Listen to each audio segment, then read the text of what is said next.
Everybody, welcome. It seems a long time actually, but it's only a month. A reminder, I've just had to switch mine off. Switch your mobile phone to silent, please. There are members of the public, press attending this meeting virtually. Please ask those attending virtually to switch off your microphone to avoid any disruption. Yes, fire alarm. There's no fire alarm there.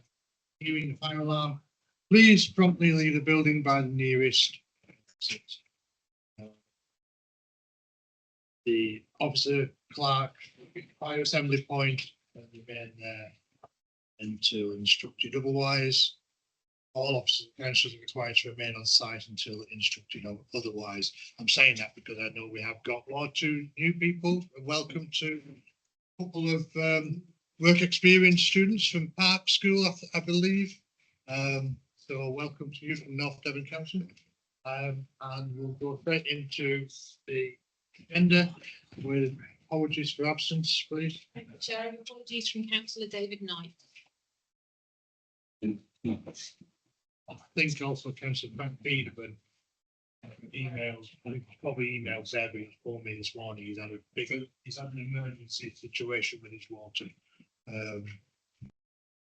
So he's also got a meeting in Devon County. He's suitably. Any other apologies? Okay, can we go on to the minutes of the last meeting?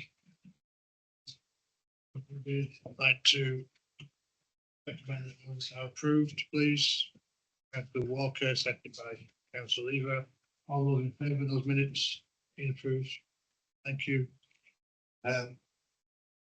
Item 3, as brought forward, which in the opinion of the chair should be considered by the meeting as a matter of urgency, not a matter of urgency, but I think we should urgently commend Ilfracombe for its position in the town of culture. It's got through, I don't know how many there were across the country, but it's the only one that's got through in the southwest, which is highly commended in itself. I think they're into the top 15 now, which is absolutely brilliant. I really hope they're successful. It will be fantastic. I'm sure that we can all congratulate them where they've got to so far. There is a big team. I don't want to single out any individuals. Maybe 1 or 2 councillors. Councillor Wilson, you're the member that covers that. And anybody else in Ilfracombe who wants to say a quick word, I don't mind if you do. I sit on the, I hate the title of it, but it's called the Culture Club. I sit on that, and as you said, it's a team effort, so it isn't right to single out anybody, but I will say the work that Charmaine Lovett has done is enormous. With great backup from some very key members of that group. It's a large group, means there's always 20-30 people there, which shows the enthusiasm for the culture in Ilfracombe. And as we've said, it's a brilliant tool for regeneration in culture. So. Great. Thank you, Councillor Williamson. Councillor Williams. £60,000 was the initial sum that is given now for developing further the main bid, which is great.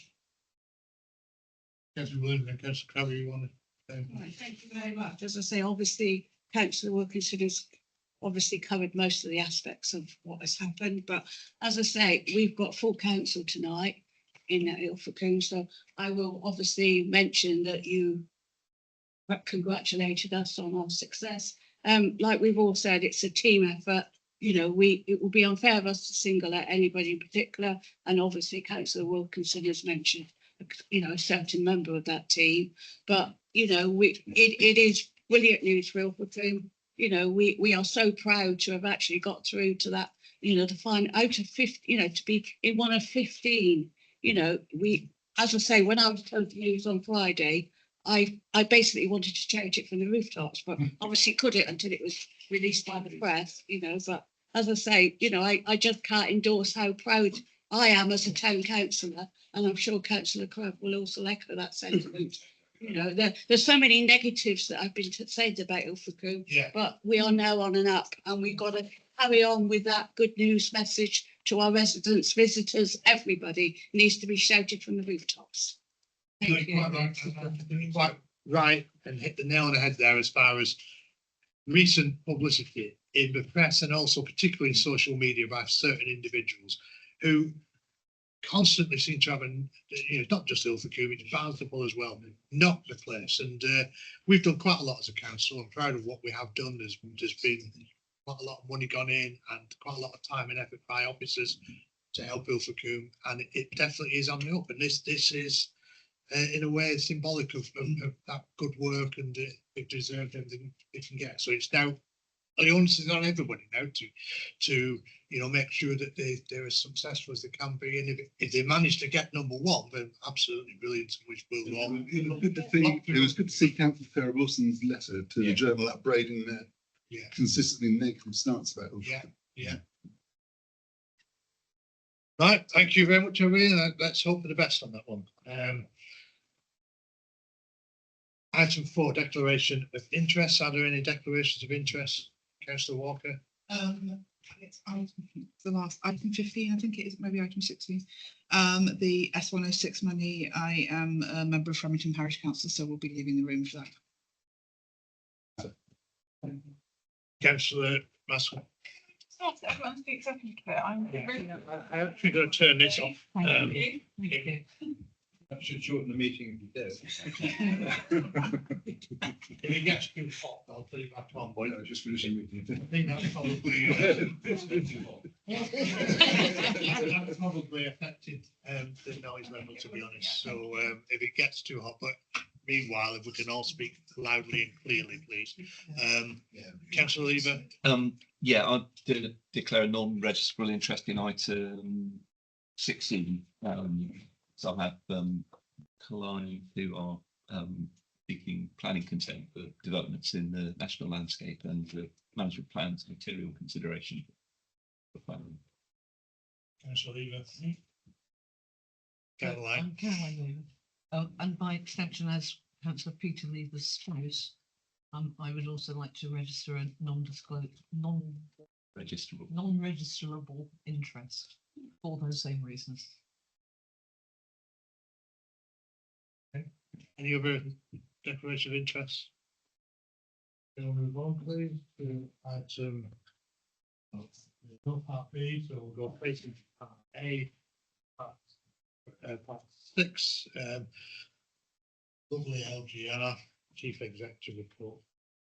Do you want me to kick off, Caroline? Yeah. Because I was going to talk more about council once. Okay, that's fine. Chair, this was put on the agenda in case we had received a decision from government, which everyone is expecting before the summer recess, which starts on 16th. So Thursday, I think it is. We haven't had that decision yet, but it's widely expected that we will receive it before summer recess, with the rumour being that arrangements were made tomorrow to meet with leaders on Wednesday, which is when the decision will be announced. Obviously, I can't be absolutely certain on that. What I can say is Secretary of State said at the conference last week that they're doing their best to get decision out before the summer recess. So hopefully this week we will hear something. When we do, we've got some briefing papers ready to pass it out. We'll get something out to all councillors to let everybody know what the decision is, to all staff, and we've got some staff briefings ready to go in the diary, hopefully for Thursday as well.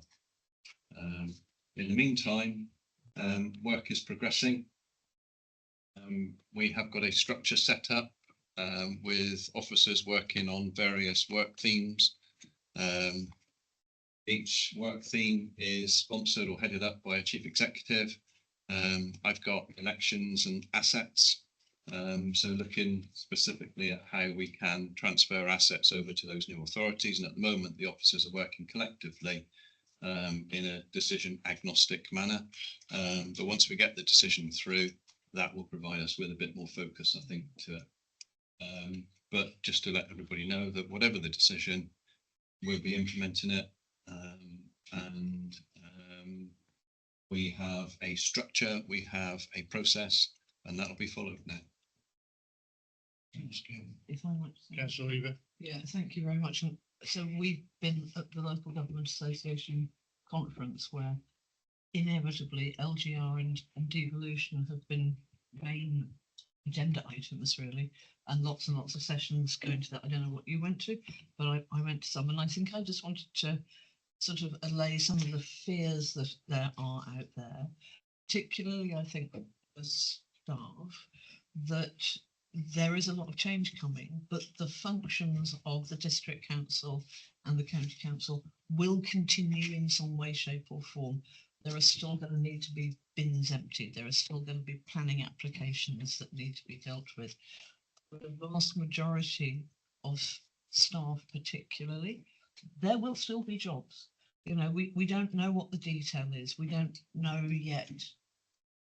As the chief executive explained, we don't yet know what model we're going to have. We don't know how big the wards are going to be. We don't any of that stuff. We don't know, but we do know that our residents will continue to need those services and have those services delivered.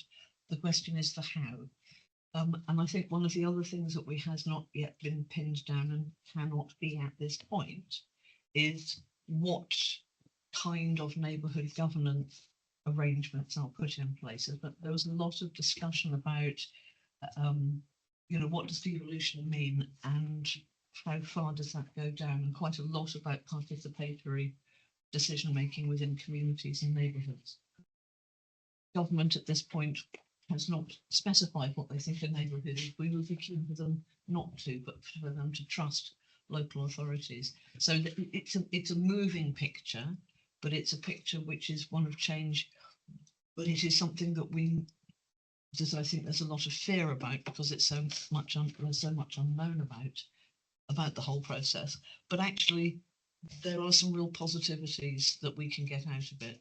And we're going to have to, because we will have no choice. Government will decide what the model is. So I don't think we should have too much discussion on this now because I think we should.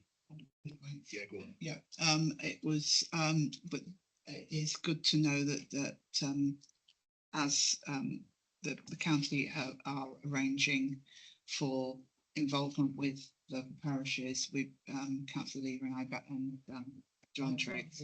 Sorry, Councillor Lever and I and John Triggs attended the LGR meeting for parishes a couple of weeks ago, which was, I think parishes are very appreciative of the fact that they are being kept involved and in the loop. I'm sorry, I'm Councillor Crabbing. Well, I know you said you want discussion, but I'll be very, very quick. I think whilst it was nice to be invited to County Hall, I think certainly from the parishes, the overwhelming view from the floor was like a certain feeling of being left in the dark, or feeling, I don't know, there wasn't a particularly positive spin that came off the tables. You know, a lot of people were saying, and it's not necessarily all Devon, you know, Mid Devon apparently have been even worse, and we hate big councils and that. So there was a lot. There needs to be, when this all sorts itself out, there needs to be a bit of dust settling, I think, and a bit of oil poured on waters, I think, with a lot of councils. And as regards local neighbour, actually, that comes down to this local neighbourhood list and everything. You know, if only certain areas had like groups of people, say about 10 or 20 people that met once a month or something like that, that'd be handy, wouldn't it? But if we could design something like that, we have got we could call them councils. We've got a parish forum, of course, July the 30th, I think. Which I'm chairing, and I think all parish councils have been asked. There's two items on the agenda. One of them is LGR. So parish councillors have all been asked to attend, and if they've got any questions they want to bring up, it's worth pointing out to your parish councils that that's still going on July the 30th. I wasn't trying to stifle debate on this. It's just that there's going to be a lot of debate as soon as we find out what the is. So it seems pointless to go around in circles now. Have you done the sweepstake yet, Chair? No, I have done it. I'm not very good at sweepstakes. I'm not sure you did after the last one. Yeah. Yeah, and I'm out of it as well. Graham Ballard too far too confident in France. Not France. Even the France. Right, let's move on, please. Item 7. Is this Lucinda? Yes. Thank you, Lucinda. Good morning, Chair. Good morning, members. This report brings an update on Q4 performance for your 5 programmes and your key performance indicators. Starting with housing, I'm pleased to confirm we have signed the grant funding agreement for the Local Authority Housing Fund Round 4. For Ilfracombe Healthy Homes, we are now live with 2 tenders, both for the Royal Mail buildings and 36 and 38 Oxford Road. Moving to the Renters' Right Act, which came into force on the 1st of May, we have adequate resource in place and we continue to monitor the demand led by our tenants and landlords. As part of our role as registered housing provider, our suite of policies came to Strategy and Resources last month, and we're now moving forward with North Devon Homes partnership to finalise that this year. Sorry, when there's other noise, it's really hard to hear you. Sorry, it's not very great, You can sit over there. but then I can't hear anybody here. Try wearing hearing aids and you'll understand. And I think people will back me up that this room is actually really difficult to hear. It's really hard. So if you could project, that would be really Do my helpful. best without shouting. And So the last point was, as part of our local authority registered provider, the suite of policies came to Strategy and Resources last month. And tomorrow, the Strategic Partnership Board for North Devon Homes meet to finalise those policies and adopt the suite with North Devon Council. Today, Nina is bringing forward the homelessness prevention strategy, and we have had an offer accepted for the Beaufort Walk properties. We also are looking forward, moving forward to purchase 6 TA properties at the old Laceworks in Barnstaple. Moving forward to regeneration, I'm pleased to report that 2 regeneration projects have reached practical completion. The first being Balcourt Street, completed on the 16th of April, and the team are now working forward to towards the models of occupancy for both the residential through the North Devon Homes LARP project and the commercial for the workshops and number 37 and number 36. Secondly, the refurbishment of Grid Chambers concluded at the end of March, and you'll have seen there's a number of performances already taking place within the hall there. Moving to Seven Brethren, the flood defence embankment and tie into the construction of the wall is ongoing, and cladding of the wall is due for completion over the next month. The residential elements, we have now completed the transfer of phase 1 of the build, and the second transfer is imminent over the next 30 days. To support the future development and protection of our historic and natural environment, the local plan project team has been established, and we're moving forward with to meet the key dates for local plan gateways, with a consultation going live just last week. The rebuild on the retaining wall at Oxford Grove car park is also complete, and the car park has reopened. Moving to customer focus, the crisis payments went live for the Crisis and Resilience Fund, and resilience payments will be established in the summer. You can see detailed process mapping updates within Appendix B of this report, looking across the range of services within the council. We continue to explore the use of Zoom voice agents within our customer service team. Moving to environmental enhancement, we have awarded a contract for the purchase and installation of an air source heat pump for Brinsworthy, and a separate capital request will come forward for the solar PV to support that air source heat pump. We have purchased 5 further small electric vehicles for our fleet, and they'll be delivered in October. From April this year, we had collected Tetra Pak within our waste and recycling collections, and during June there was a 4-week soft plastic trial. Moving to organisational development, we were successful in becoming the Large Employer Apprentice of the Year for North Devon. And as Ken alluded to, the LGR Preparing for Change project is bringing forward work packages such as the asset review, which came to members in May. Moving away from programmes, in February this year, the Local Outcomes Framework was published. This sets a number of reporting metrics across local government.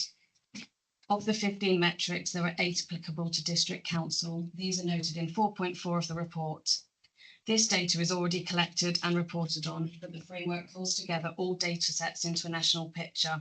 Further guidance and supporting information will be released, and we'll bring that to members when it's appropriate. Here's an update. Thank you, Lucinda. Questions, comments, please? Yeah, reference to disabled facilities grants, this actually filters into an awful lot of our work that we do. Particularly with preventing homelessness, which we're going to come on to later. It's still taking a long time to get from the point of applying to actual contractors being appointed. And also the costs of these adaptations have skyrocketed since COVID. Do we have extra money being put in on top of the £30,000 that people can apply for? And also, is there anything we can do to make the system a little bit quicker? That's probably a question for Nina in reality. I'm just going to, yeah, that's okay. Yeah. I'll bring Wendy in. Good morning, everybody. I'm Wendy Slater, with Private Sector Housing, which incorporates Safety Grant. So just to pick up on a couple of your points. Yeah, there have been some delays. We've had some resourcing changes. So obviously there's a process of obviously training that we've had to do with the new member of staff. And obviously that has delayed some of those processes. In relation to the 30,000, there is a top-up grant. So there is an Accessible Homes top-up grant up to 40,000. So obviously, yes, anything that goes over the 30, obviously then we would look to top it up to with the additional 40,000. Yeah. Thank you. Councillor Caroline Lever. Yeah, thank you very much indeed for your report. Lots of good stuff going on in there. It's lovely to hear about. I was just thinking about the Boatport Street development, which has moved on pace. I was down there at the weekend, and there's Harris fencing blocking it off. So it's maybe not quite as open as we'd like. And I wondered if you could just tell us about that. Chair, it's actually mentioned in the report about the planting and the planters at the back, and that's the only reason. And hopefully too, we're very close to being able to finish the car park, which will be the last bit of the jigsaw. So by the end of July, I think we're going to be completely open and accessible. So yeah. Thank you. I thought that was the case. It's always good to hear. I can just come back. The car park phase 3 completed a week last Friday. Yeah. The front and back are Harris fenced while the landscaping is completed. The curing of the planters will take 3 weeks, so we didn't want to open it to then close it. So as Councillor Prowsing reported, it will be the end of July. Lovely. Thank you. Councillor Bell, did you want to say something? Very brief, if that's okay. I will be very brief. Just 3 figures I wanted to point out. That North Devon is about to hit 50,000 properties, which I think is great news. The second homes has dropped by 300 in the last year, which may be in part because of the introduction of the 100% council tax increase. And hopefully that is, for context, if every one of those houses became a home to a first family, then of course the equivalent of a large housing estate. And the third one was just repeat that figure again, will you, please? Yeah, of course, I'll give you the exact figures. So we currently have the 900. Sorry, the drop is there's about 300 drop. It's currently 1,893 registered second homes. That's down from a high of 2,192 second homes. This is in partly many different reasons, partly perhaps because of our 100% council tax generating additional revenue, but of course that's the equivalent of a moderate to large housing estate going back hopefully into housing stock, although it could be going into other reasons. And the other one was, if you don't mind very quickly, just wanted to highlight where you mentioned the Renters' Rights Act. The comms team deserve to be commended, the quality of the work they've done. I've had, not only have they really got out the message to landlords, but I've had an uptick in the number of renters who have come to me asking questions because, of course, they're aware they've got more rights. So I think the comms team have done an excellent job here, and it's great news that we've got the staff to help there. Thank you, Councillor Prowse. Chair, I just wanted to mention about the local plan. 3 years ago, we decided to start a new local plan with Torridge rather than update the old one. I mean, that was debatable at the time, but we did decide to go ahead with a new one. So it's taken 3 years, and it's not because of any delays from our side, from officers or members of either district council. It's really because we've been awaiting that final guidance from government. But what I wanted to stress is we've got those 4 theme groups. We're hoping to organise some really good professional backup and facilitating for those 4 groups. But it's really important that we get them together now, straight away after the summer break, so that there's member input, member ownership of this local plan. Because we've got to get it far enough before local government reorganisation kicks in, that we've got our firm footprint on the new local plan, rather than leaving it to the new local authority chair. So we will be contacting all members to remind the ones that have been on the old group, but there will. My view is I think we, to make sure people are included, it's better to have more people in than small numbers. I think that's, ownership of the local plan with local members is really, really important. But we've actually now formally started the process, Chair, which is great news. Absolutely agree. Just remind us, Councillor Farrell, while you're here, actually, on those thematic groups. Are the old thematic groups continuing with their names and the same members? What you're saying? Well, what we'll do is we'll send out the list of the members that were on the last sort of tranche of them. But if other members are interested in any of them, please come forward and comment. Yeah. Anybody else? Because this is so important, local plan. Anybody want to start a bit diversion, but does any members want to say anything about that? Okay, anything? Go. Lucinda. Just on the local plan, just to encourage as members, your parishes and your constituents to complete that first round of consultation that is live at the moment. If you can just advocate that through your communities. Our parish council chair have had to move from Wednesday to Thursday night. I don't know why. But they will be debating it on Thursday, not Wednesday. Any other points? Somebody move the recommendation, please. Which is the action being taken to ensure performance at the design level be noted. Barrows, seconded by Councillor Katrina. All those in favour of accepting that. Thank you, and that's everybody. Thank you, Lucinda. Item 8, I think it's Tony. Thank you, Chair. Good morning, members. I'm here to present the quarter 4 financial management report. Recommendations are detailed in your report in 2.1 on page 75. Firstly, our revenue budget position. Revenue budget for 25-26 was approved to full council on the 26th of February 25 at just over £18 million. It is pleasing to report the final outturn position is a net budget surplus of 1.991 million. The large variances making up the 1.92 movement from the quarter 3 position are shown in Appendix A on page 85 and 86.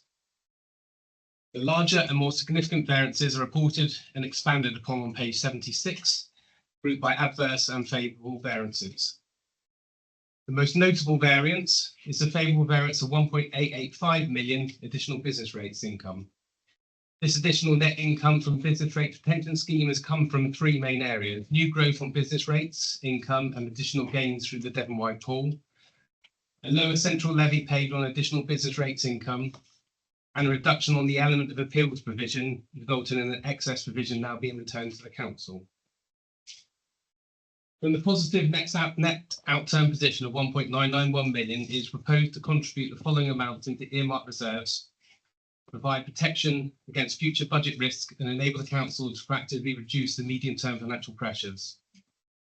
So they were broken down into 700,000 contribution to the local government reserve, together with the approved contribution for 26-27 budget, will bring the reserve balance up to £1 million. This is to cover North Devon's share of the transitional costs to move to the new authority. 250,000 to the Office Technology Reserve to cover planned reserve contributions in 27-28 and 28-29 early for technology infrastructure requirements. 339,000 to the Repairs Fund Reserve This is a general contribution to cover the planned reserve contribution for 27, 28 and 28, 29 early for asset maintenance requirements. 275,000 to the Town Centre Management Reserve provides future funding towards the Street Marshal scheme beyond the provision that's currently within the contract. And 427,000 to the Repairs Fund Reserve to support 2 capital funded bids that came forward as part of this report, which was Cliff Stabilisation, 174,000, and Barnstable Bus Station forecourt resurfacing of 253,000. Moving on to earmark reserves, these are in Appendix B. Details of movements from earmark reserves in 25-26. Members will see a number of proposed transfers within reserves, the final column before the total. These were for the following reasons. There was a number of dormant reserves with residue balances, so we've moved these to the budget management reserve. There were 7 related housing reserves, which have been amalgamated into one for ease for future moving forwards.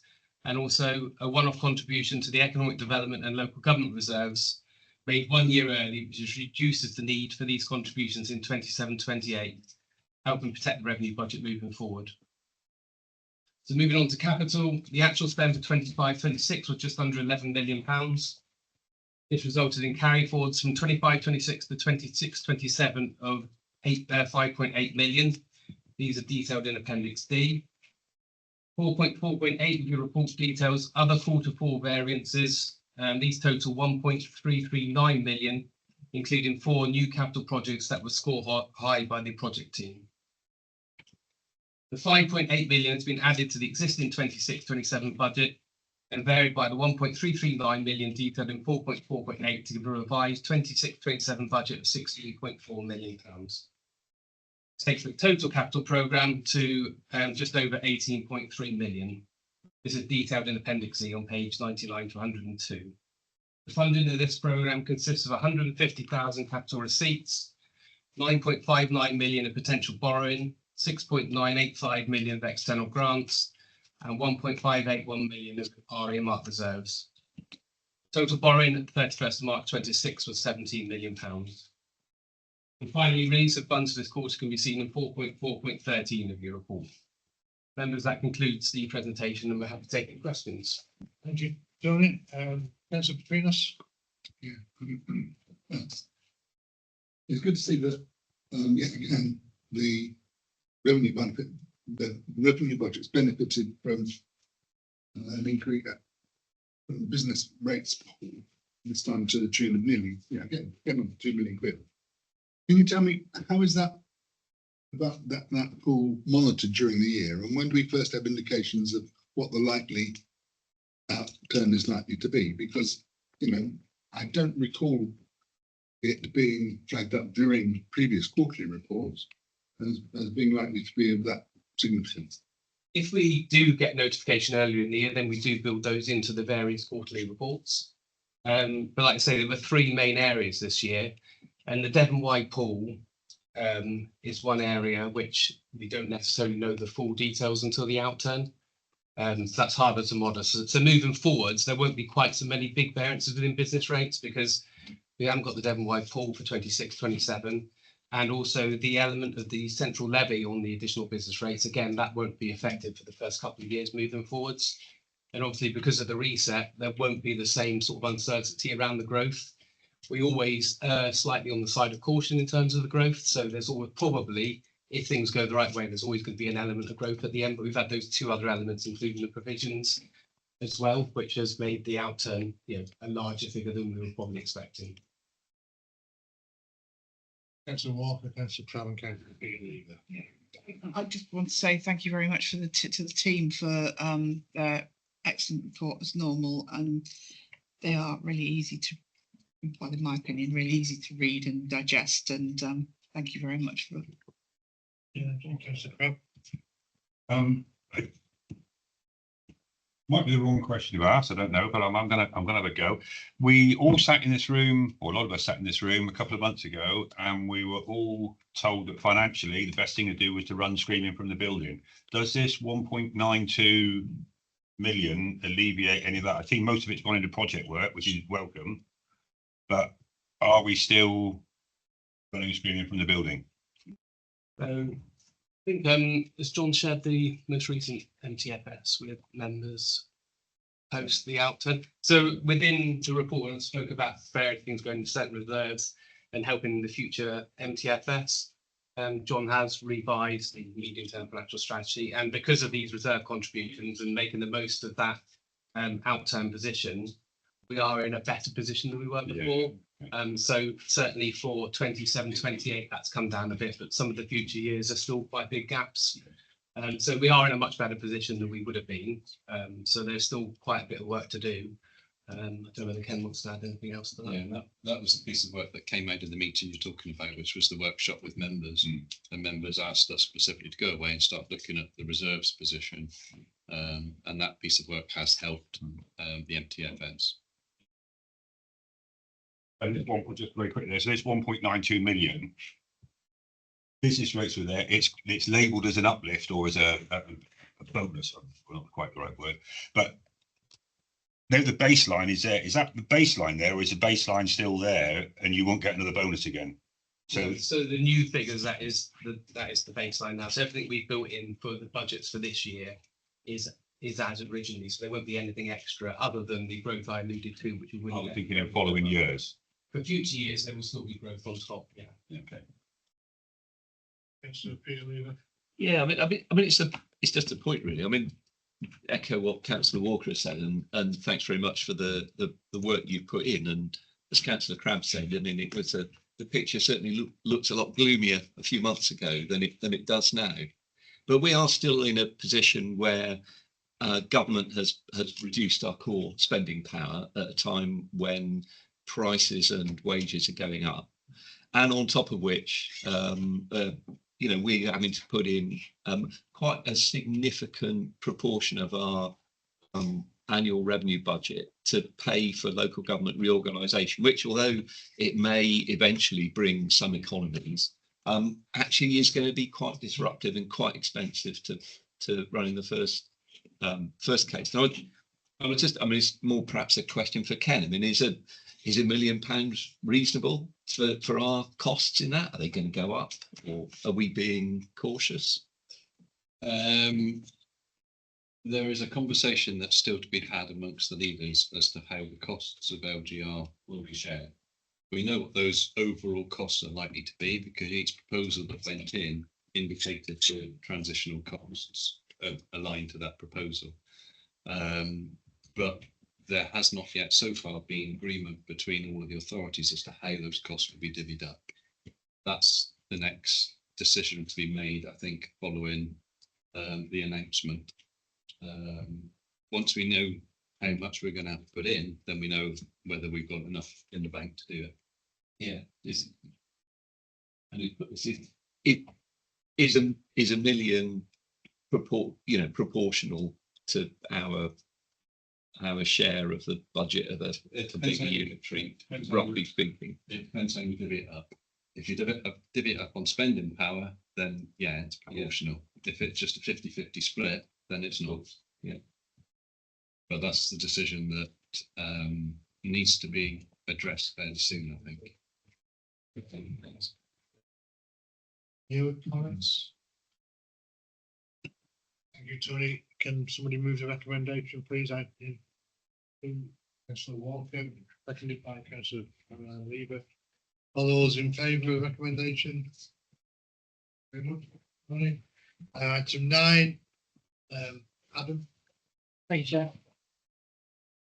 This is the Treasury Management Outturn Report for 25-26, which gives members the actual Treasury activity for the year.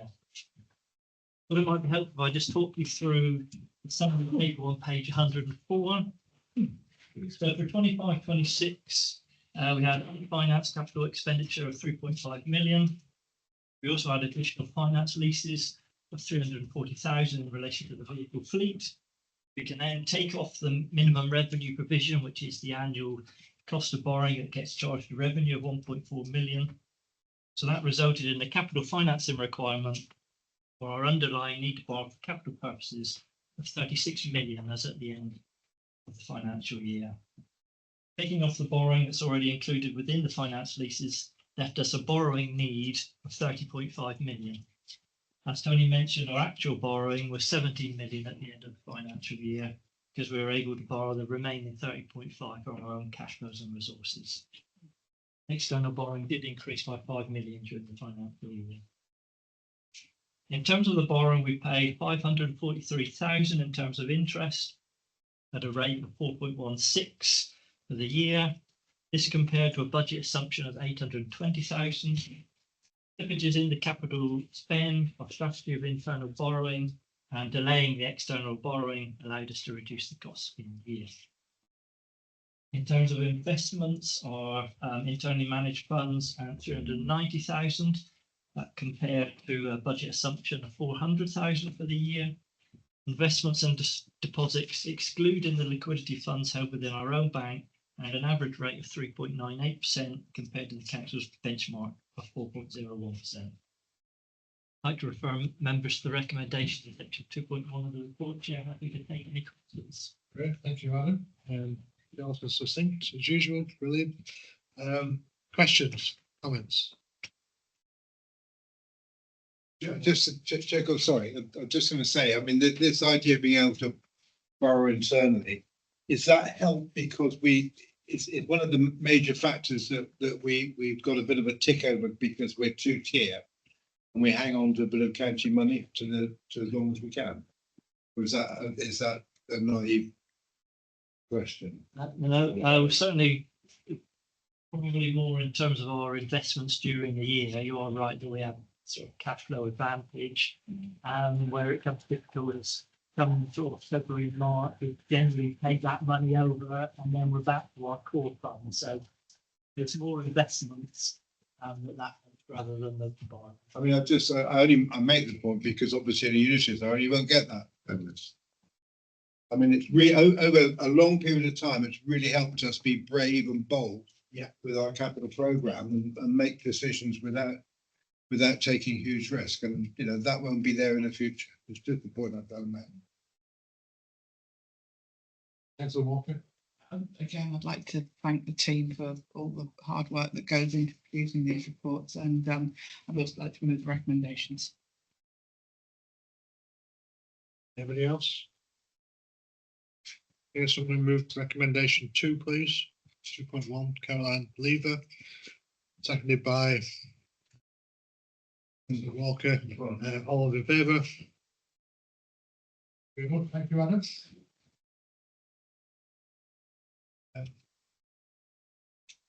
Item 10. Third ways, I think.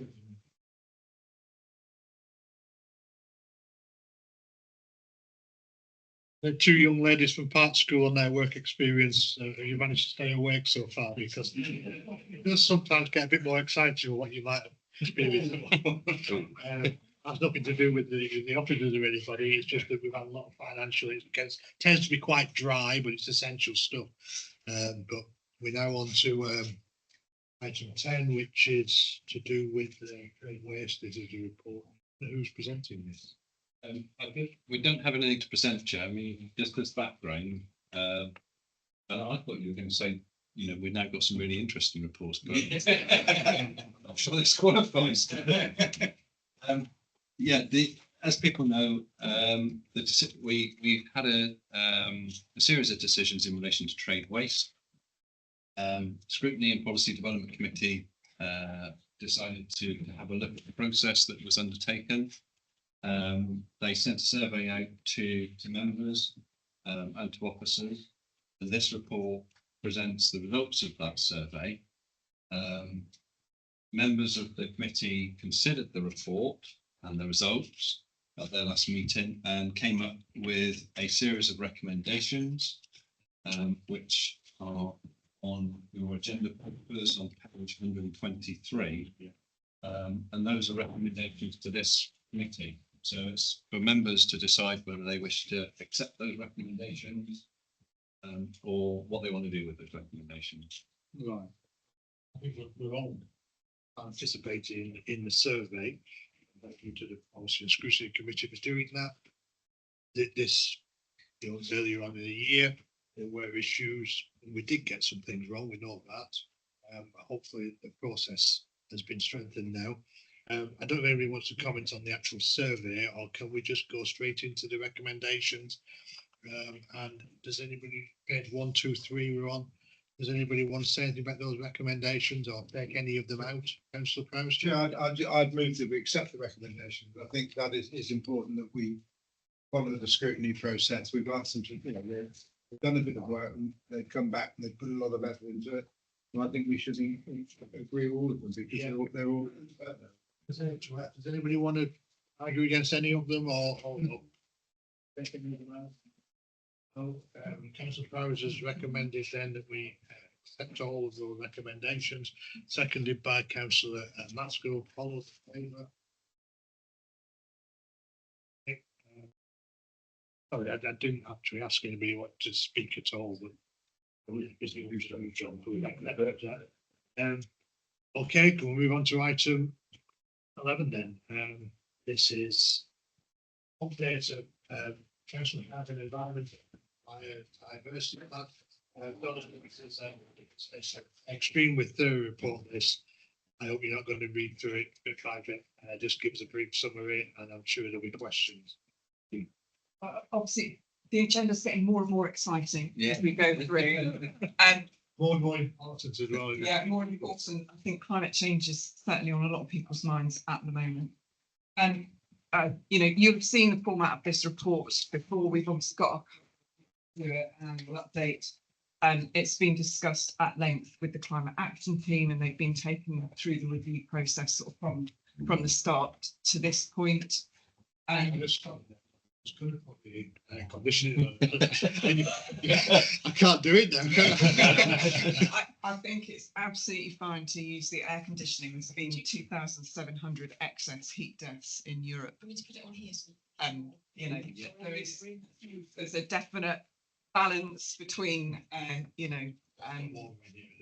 mitigating climate change and adapting to conditions in which we find ourselves. So I'm not against air conditioning, and when we get the solar PV on the roof, I'll be even less against it. So so I think highlights of the report, Che and his team in the property team, they're doing an absolutely brilliant job. Che's quite a modest guy. He just gets on and does stuff with our buildings, and he's doing a brilliant job. We're doing really well on our electric vehicles with Steve and Mark and Tel's really pushing that forward. We're getting another a load of vehicles for some of our different teams. And then Andrew's sitting behind me with the parks team. They're doing some really, really good stuff with tree planting and promoting nature conservation and working with some really good volunteer groups as well. Brilliant, thank you, Donna, and thank you for all your work as well. Because I know your job is shared with Torridge, isn't it? And you do an extremely good amount of work there, and I'm sure that's going to be reiterated by Councillor Ricky Knight. Yes, thank you, Chair. Well, Donna's been typically self-effacing. This is a brilliant report. It's a very in fact, a lot of reports are upbeat today, and this is one of many, actually, one of several, and which gladdens my, despite the heat wave, as it were, and been living with this for most of my life, and it's we have to keep going. And this carbon, the environment and biodiversity plan, fourth one that Donna's been involved in, it's a massive amount of work. I take your point. It's thanks to the team behind this, everyone working together. I say everyone working together. I never expected zero carbon to be quite so attacked as it is, especially that's our aspiration. It's a legal obligation for 2050, and our own aspirations for 2030 have had to be adjusted to the reality of our situation with regard to red diesel and other aspects of difficult it is for us to work hard to achieve these targets. However, best thing to do with this report, in my opinion, is to look at the red, amber, green, and just see how many of those sections are full of green. That I mean, not green politically, I mean green go. I mean, making great progress. So I commend this report. It gladdens my heart to think we're working together on this, because it's absolutely front and center, one of the most important issues of our time. we're responding to it. Thank you very much, Chair. Councillor Knight, Councillor Crabbe.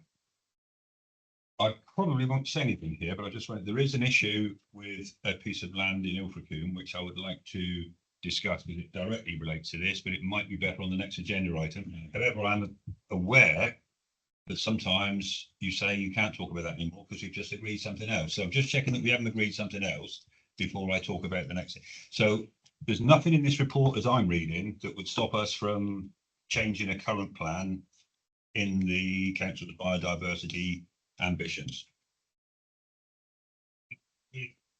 Mark. I suspect I know which element of land you're talking about. Yeah. In the Pitch Parts area. Yeah. There will be a separate report to this committee. I'd like to talk about it next before you even think about doing a report if we can, all right, but we'll discuss that shortly. But it won't be under this, that's what I'm checking. It's not under this agenda item. No, it's not locked in under this. No, that's fine. Anything else? Councillor Lasker. Thank you. I just I'm trying to find where it said there was a mention of not all of our plans being achievable due to financial constraints or financial bit. Just going back to something that I raised during my motion, which was that there can assist businesses with solar panels, and I wondered, is that something that the council could consider looking at alongside its own plans to sort of assist finish some of those ambitions, achieve some of those ambitions? Sorry, I don't quite under. Are you talking about where they rent our roofs so we don't pay for the solar power, or are you? I'm not quite clear what assistance they give. For example, I spoke to a company who had done the North Devon Hospice scheme that they've recently done their car parks with solar canopies. And they haven't actually bought any of those solar panels. The company puts them there, and I think that there's some sort of arrangement that the energy, they will buy the energy from that company, but it does allow you to achieve some of your ambitions that without putting the council's money into it. So yeah, we have looked at that in the past. At the moment, it makes most sense for the council to concentrate. I mean, it would be lovely to do all of it all at once, but we can't. We've got to sort of have a bit of a phased programme for solar PV, and it makes sense for us to concentrate on our buildings where we can do things, and the council is going to get the most benefit, and that's why we've chosen to focus on Green Lanes and here Brinsworthy. We are looking at solar canopies with the South West Net Zero Hub. There's a big project going on, and the hospice are really lucky because they've obviously got a car park that's right next to a building that's using a lot of energy, and so the solar canopies, it makes absolute sense because they've got a user right next door. And you appreciate that for quite a few of our car parks, it's not necessarily that really close relationship between where the car park is and a big user. And as soon as you start having to do lots of cabling, that increases the cost of the project, or it makes it less commercially viable. And so the sorts of companies that you're talking about that hold the hospice are maybe less interested, but it's certainly something that we are considering. But at the moment, the focus is where we've got big roofs and buildings that use a lot of energy. So council buildings, whether they're tenanted or not, that have got big roofs and that are using a lot of energy, trying to focus on getting the solar panels on there. I suspect at some point we will get to, a point of looking at renting our roofs. But we looked at that. John Triggs and I looked at that with SMT. It was probably about 3 or 4 years ago, wasn't it, Mark? And it wasn't necessarily that attractive an offer for the council, if I'm honest. But that's not to say that we couldn't look at it again. So yeah, it's definitely in the mix, but not what we're focusing on at the moment. Thank you. Councillor Walker, and then I'll bring back Graham. Yeah, and one of the things that I have had some really positive feedback on recently, as far as North Devon, and particularly Barnstaple, because that's where I am, is the amount of EV chargers we've got, and the fact that actually our car parking charges aren't too high for people to use them, because they find in other areas that Heathrow, for instance, to use their car parking, to use their chargers, you've got to pay £5 an hour to be able to actually park there. You have to use them. And I've had quite a lot of feedback with people who sort of said, "Oh, you've got an EV. What is there anywhere in Barnstaple to charge?" And I've been saying, yes, on our car parks we've got chargers that are medium capacity chargers, and people are really impressed about the fact that we've got them. So that's really positive feedback about that. I was hoping to make a political point actually, which I don't usually do. I was hoping to make it while Ken was out of the room, but he's come back in. I'm not going to make it because I think this is such a vitally important issue, an issue of our times. We've got two members of the younger generation here, and it's their futures. And you know, just look outside of the weather in the last few weeks. But just remember this: if reform was in power in this council, all this stuff will be scrapped immediately. Yeah. They would come in. There'll be no job for you, Donny. You'll be scrapped straight away. You'll be doing paper clips somewhere else. Well, that's not the important thing, as you know. It's the important thing is that the number of electric vehicles that we're getting are increasing. The solar panels is increasing. The heat pumps we're installing here, it's good. Yeah, it's small stuff possibly, but if everybody did it and all councils did it, we'd be making a huge dent in what we have to do. So I make no apologies for making a political point, and I make no apologies for what the council is doing. I think we're doing a great job, given, as Councillor Pascal has referred to, the financial constraints that we do face. But we're doing everything that we can do, and thank you to Councillor Ricky Knight as well for the work that he's doing in his climate change committee. So, you know, I make no apologies for making that point. Sorry, just going back to the questions on the solar panels and leasing them. I was just going to say that it does another sort of layer of slight complication. We had that arrangement on the Queen's Theatre some years ago. I think the lease time for the panels didn't mirror with the lease between ourselves and the tenant, so that did cause a few complications. So we have tried it.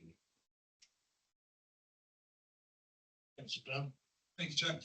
It was just to follow up on the rent-a-roof scheme. I believe the government's going to be putting out amended or improved guidance in the autumn that might be more beneficial. I've been talking about this for the schools across my division, but it looks like something that may be improving in the future for the post-paid guidance. Okay. Any other comments, questions? Sorry, there's just one more comment. You know, the investments that we're making in our buildings and for solar PV and the electric vehicles, they are actually saving the council money, and they're not costing us additional. You know, these are money saving things, and that for me is the sweet spot where we can do something that's good for the climate, but it's also good for our finances. Absolutely, no brainer. And again, some politicians don't have much of a brain. Friends. I propose. Councillor Ricky Knight is going to move the recommendation, seconded by Councillor Caroline Lever. All those in favour? Thank you, Donna. Item 12 is Andrew Moulton.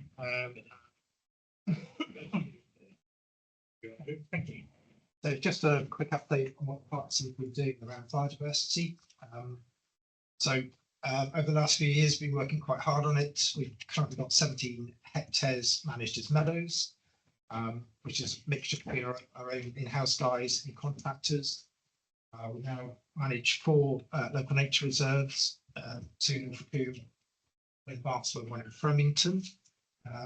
All of those have volunteer groups, so we've got 4 volunteer groups out working across the area. They put in about 1,000 hours of their time each year. Valley Woodlands held a green flag for the last 15 years now. It's also another one of our local nature reserves. And it's also one of the best of the world best managed woodland in Devon in 2024. At the new woodland extension up at Yo Valley, we planted 24,000 trees there. We had 1,200 local primary school children out and volunteers. They planted about 4,500 trees after that. And then that's all funded through the English Woodland Creation Officer offer from the Forest Commission. So Yo Valley has also been registered with the Woodland Carbon Code, so it's going to bring save about 3,500 tonnes of CO2 over the next 100 years. Yo Valley and the care, they're both in high level stewardship, brings in a modest income each year for biodiversity improvements. And then Parks team, just as part of their general duties, we do tree planting each year. Sometimes as a replacement for those that are lost, some as well as planting additional trees. We are just finishing a survey of all our parks areas at the moment to look at biodiversity improvements sort of going forward over the next few years. That would things like wildflower planting, putting up nest boxes, some bulb planting, actually. So there's various things sort of on the horizon that we're looking at, just to carry on doing what we're doing, really. So yeah. So in terms of going forward, just in terms of recommendations, it's just to note the work that the Parks team have been doing, that we are continuing to come up with a programme of works going forward. And then the other one is that there is potential for a biodiversity net gain site at the back of Brinsley. But that requires some more work, but there will be a report coming to SNR in the future. Yeah. Good, thank you, Andrew. Any Councillor Crabb? Yeah. I'll work this as a question. I'm not sure it is a question, but I'll have a go. We'll see how we get on. If you come to Ilfracombe, and there are many tourists that do that, and a lot of locals that live there, probably the main attraction for Ilfracombe is the stunning environment. You know, you go there, you look at the coastline, you look at it's amazing and utterly amazing, and we are so lucky to live in that area. There's no doubt about that. However, moving on, if you come as a family for a day out, there's probably, and you've got about 20 or 30 quid in your pocket, there's probably about 6 things to do. 2 of which we own, the Crazy Golf and the Pitch and Putt. And we lease both those facilities out. There is a proposal about to come this way that those 6 things that a family can do is about to become 5, because we believe, or there is a report coming to us that says that it would be better to use a pitch and putt to let the grass grow and either meadow cut or whatever. There is, and this is not just me. I mean, this is, you might quite expect me to say this, but Councillor Wilson, Ricky Knight's, Councillor Knight's colleague, has also expressed a certain amount of dismay at this project. It's early days, we don't know what's going on, but I'm just conscious before Mark brings a well-structured report, which will probably make sense to this meeting, can I suggest that we ask officers and either the 3 ward members or the 5 Ilfracombe members to have a site meeting and discuss ways, because it's quite a big area, and there must be ways that we can improve the biodiversity without shutting down the 9 fairways. Fairways is a slightly grand term, I can say.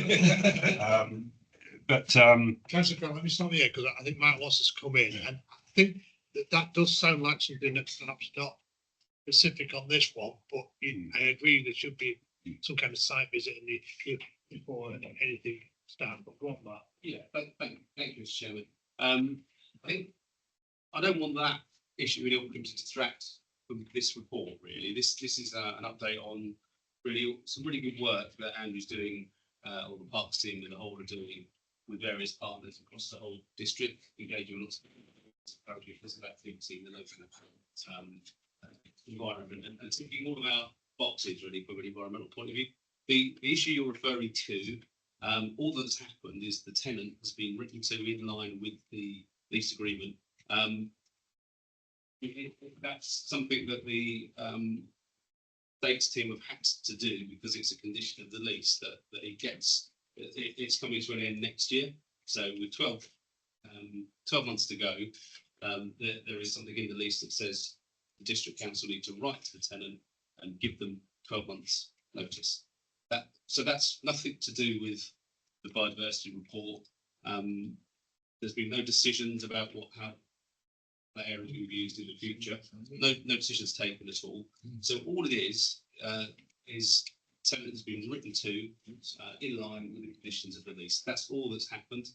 As I've said earlier, a report will then come to this committee probably in September. Won't be bought by me. It'll be bought by probably Sarah Jane, I think, and that will outline different options for that area. So I don't think it's appropriate for this conversation to distract from that report. Yeah, can I suggest, I mean, and I'm not trying to undermine your point, I'm sure it's a very valid one, and you're concerned, but that's something that yourself and the other ward councillors could all, Sarah Jane, if Sarah Jane's the best person to do that. And if it is going, before the report is written, then we can discuss it again, but it is not actually in this particular side. I think we can.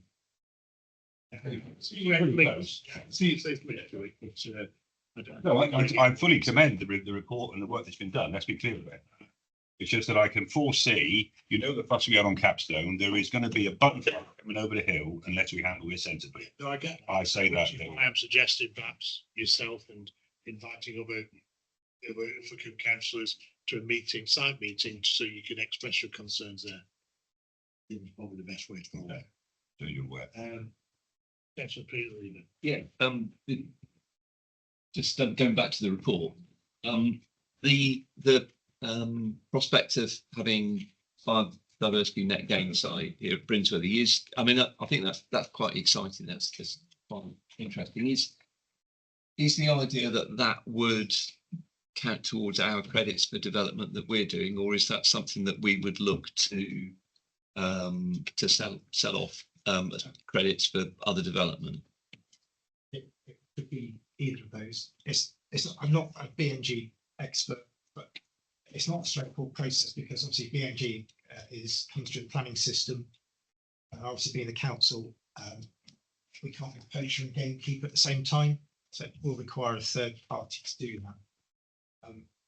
But we do have some lovely land at the back of Brinsworthy, which has potential to be nicer still, and it could generate an income through biodiversity net gain. But of course, there are other schemes like the Mornicott scheme in North Devon at the moment, which are little commercial ventures where developers can offset some of their habitat loss. I believe there's actually a huge amount of demand at the moment. I think because of the cost involved, I think developers are actually providing virtually everything on site at the moment. So it has pros and cons. Okay, thanks. Sorry again. Yeah, just to emphasise that point really. It probably wouldn't be a biodiversity net gain scheme, Councillor Lever. But there's certainly that doesn't matter because, as Andrew says, biodiversity net gain is quite specific planning kind of bit of legislation. But if you cast your mind back a couple of months when Mark Saunders came in and spoke about our duty under the Environment Act, the biodiversity duty, that's something different to biodiversity net gain. So, as Andrew says, we've got a fairly large bit of land back there. And one option would be for us to do what we can just to enhance biodiversity there, not necessarily as a biodiversity net gain scheme, but just because it's a good thing to do in line with our duties under the Environment Act. But again, we need to do a bit more work on that and bring up an option back to committee at the appropriate time. Yeah. I mean, just to follow up on that, I mean, earlier I was talking about a reduction in our core spending power. And if there are opportunities to increase biodiversity and to make a few bob out of it as well, then I think that's something that we ought to be looking at.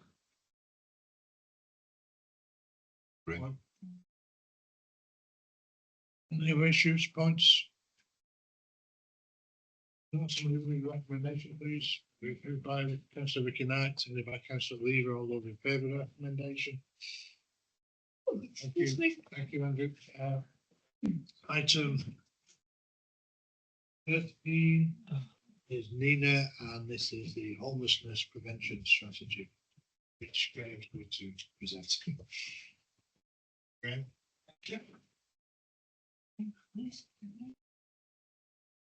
Nina asked if I wanted to present this about 9 o'clock, and I said yes. So the recommendations, item 13, recommendations for the committee are to approve the draft homeless prevention strategy, delegate authority to the head of PMO, Environmental Health and Housing, and lead member to finalise the action plan and bring a report back to no later than November this year to Strategy and Resources. I think you'll have seen the slight amendment there, and to delegate development of the consultation to head of service. Strategy is a considerable amount of work by the housing team, partner organisations, and focus on 3 areas: prevention of homelessness, increase access to suitable and affordable accommodation, and support sustainable tenancies and prevent repeat homelessness through tailored person-centred interventions. I mentioned during item 7, and these are slightly different, so some of the pressures we face and the progress being made. At the end of Q4, 18 households were in least bed or breakfast accommodation. As I understand, we are keeping the number of children in bed or breakfast to an absolute minimum at all times. It is heartbreaking. It's the lowest figure reported in the series, and well below 74, which is again within item 7 there. At the same time, 24 households were being accommodated by our own temporary accommodation, which is, as I think we've mentioned, massive saving to the council, and also a really good way of providing fast, bespoke and very well tailored accommodation. I'm just going to go back, as I mentioned earlier, the Renters' Rights Act is in place to reduce the risk of homelessness, not to penalise good landlords, but we've got to be mindful of the risks to renters at the moment. Currently, somebody in rent in North Devon is likely to be using 33% of their earnings on rent. Typical rents have risen in the last 3 years from about £766 to £853. Strategy places prevention central to our response by intervening sooner, improving access to suitable accommodation, sustaining existing tenancies, and reducing repeat homelessness from people that are likely to come in again and again. What we'd like to see from this strategy is in the next 12 months, more households helped before they reach crisis through stronger triage, earlier referrals, and better access to financial advice, as you'll see in part 1 of the strategy. More people moving into suitable homes through stronger landlord engagement, improved allocations, and better move-on pathways. Again, you'll see a lot of work with regards to domestic violence and other areas. Fewer people leaving hospital, prison, or supported housing into homelessness because agencies are planning together earlier rather than later. Of course, we can improve the work we're doing with care leavers. Better support for people to sustain tenancies, reduce repeat homelessness and unnecessary returns to temporary accommodation. And that's part 3. And I think from what I've learned, again, since I've been dealing more, since the Renters' Rights Reform Act has had so much press coverage through our comms team, I've had a lot more people coming to me who have got questions from the tenant side than the landlord side, and they're asking for these things, which are in the strategy. So clear accountability, named leads, timescales and measurable outcomes, which will be reviewed annually. Proposed 7-week consultation begins on the 15th of July, and we'll get residents and partners to help shape the strategy and action plan. I'll make this as quick as possible. I think Nina is going to answer all the clever questions, and I'm going to make the political points. Do you want to say anything before we open it up? Or? I've just got one slight amendment, just in terms of the recommendations coming forward. We're actually going to, I'm not looking for authorisation for the strategy itself, because we're going to take it to scrutiny and policy first, just to ensure they've had time to observe that also. So it'll be going to them first and then back to strategy and resources for final sign off. So what is the actual recommendation? So the recommendation is to give Councillor Bell and myself that autonomy to create the consultation questions now go out to that wider partnership, because government require us to ensure that this strategy isn't just about what we're delivering, it's about what our partners are going to intervene in that prevention space as well. So we've already done our first tranche of consultation with all of our housing partners. And this is the second phase to try and get them to, well, they will commit to their delivery plans, which will support our wider action plan moving forward. So it won't just be us held accountable for reducing and ensuring that prevention is put in place. So the recommendation on page 157 is we're deleting 2.1. The members approve the draft homelessness strategy, are we? And just going into, we just I've got set here. Shall I just read it out? Sorry, very much. Yeah, we'll come back to you when Yeah. we've had discussion. We'll No, really come back to that. People, Councillor between us and then Councillor Cram. Thanks. I'm no problem with the plan, so I'm just curious. In the plan on page 12 of it, there's a graph that shows the number of homeless applications that we received compared to 5 other government authorities. Albeit only for a 3-month period. We've got way more than anybody else. It's including some authorities with much higher population. Now, the report alludes to some sort of general reasons for homelessness. It doesn't pick out anything that says North Devon gets loads more because. Is there a reason, or is that just an anomaly because of the short, 3-month period? Thank you, Chair. We think it's due to the nature of our service, and there's contributing factors to those.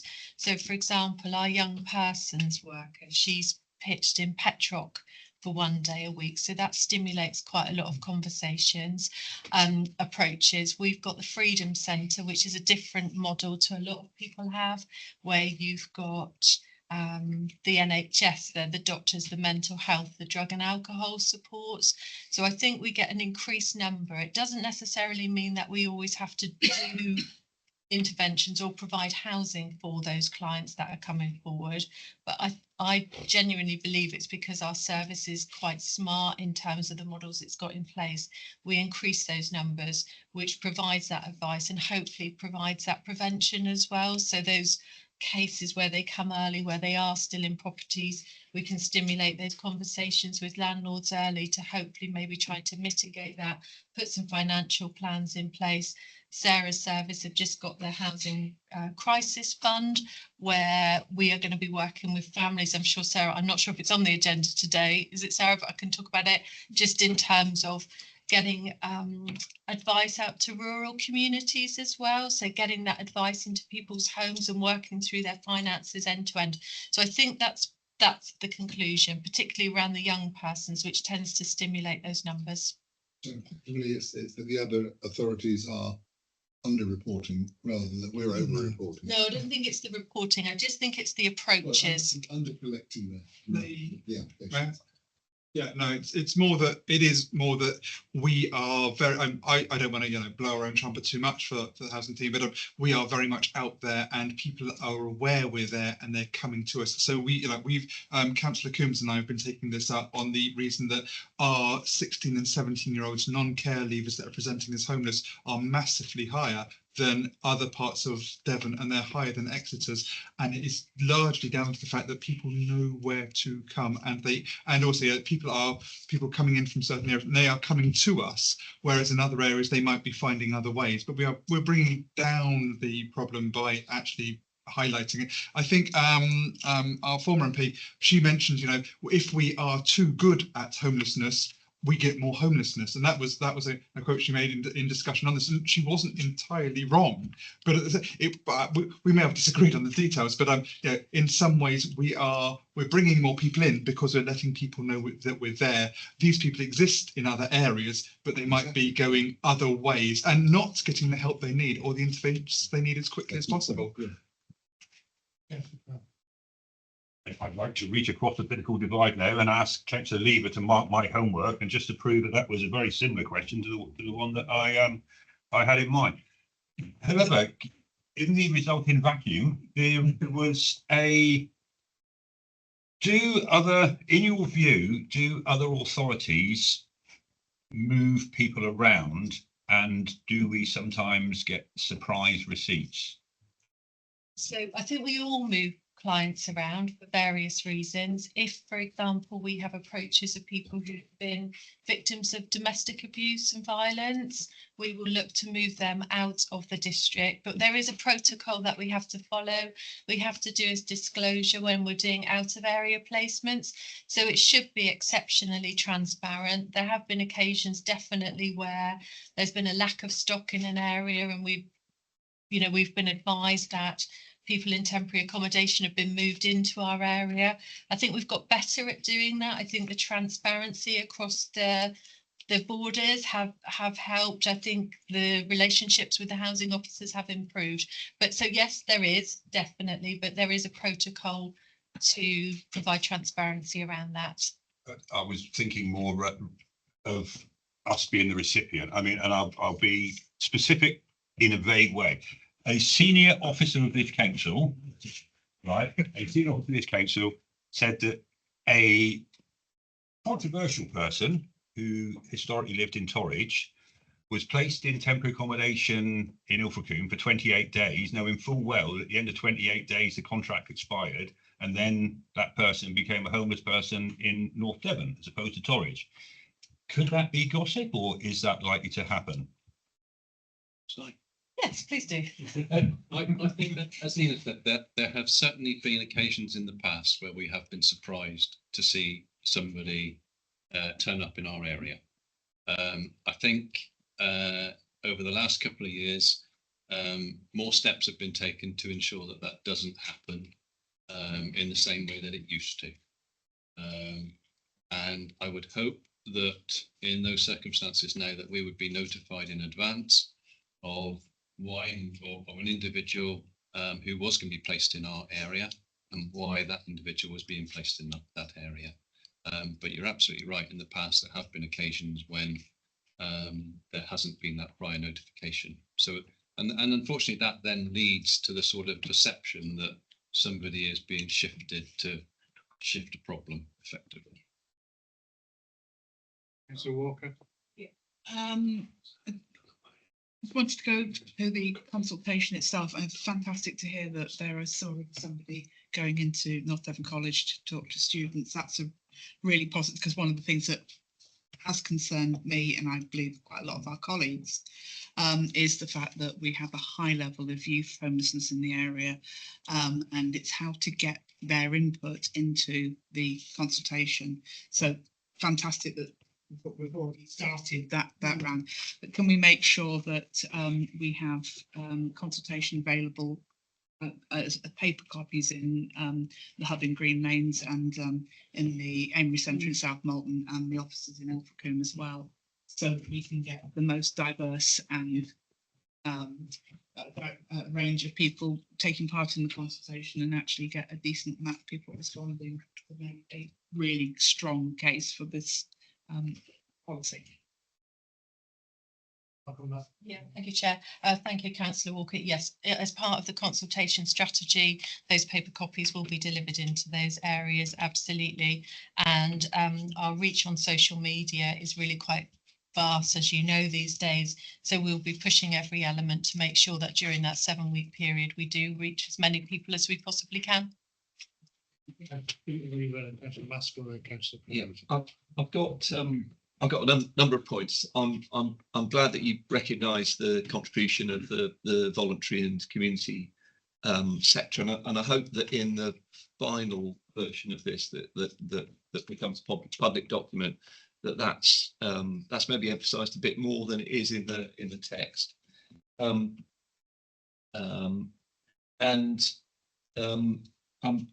It's also good that you've highlighted the type of accommodation that's needed, and I hope that finds its way through to Section 106 officers when they're looking at the type of affordable housing that we request from new development. But there's a couple of questions. I'll do them both. You come back on them both.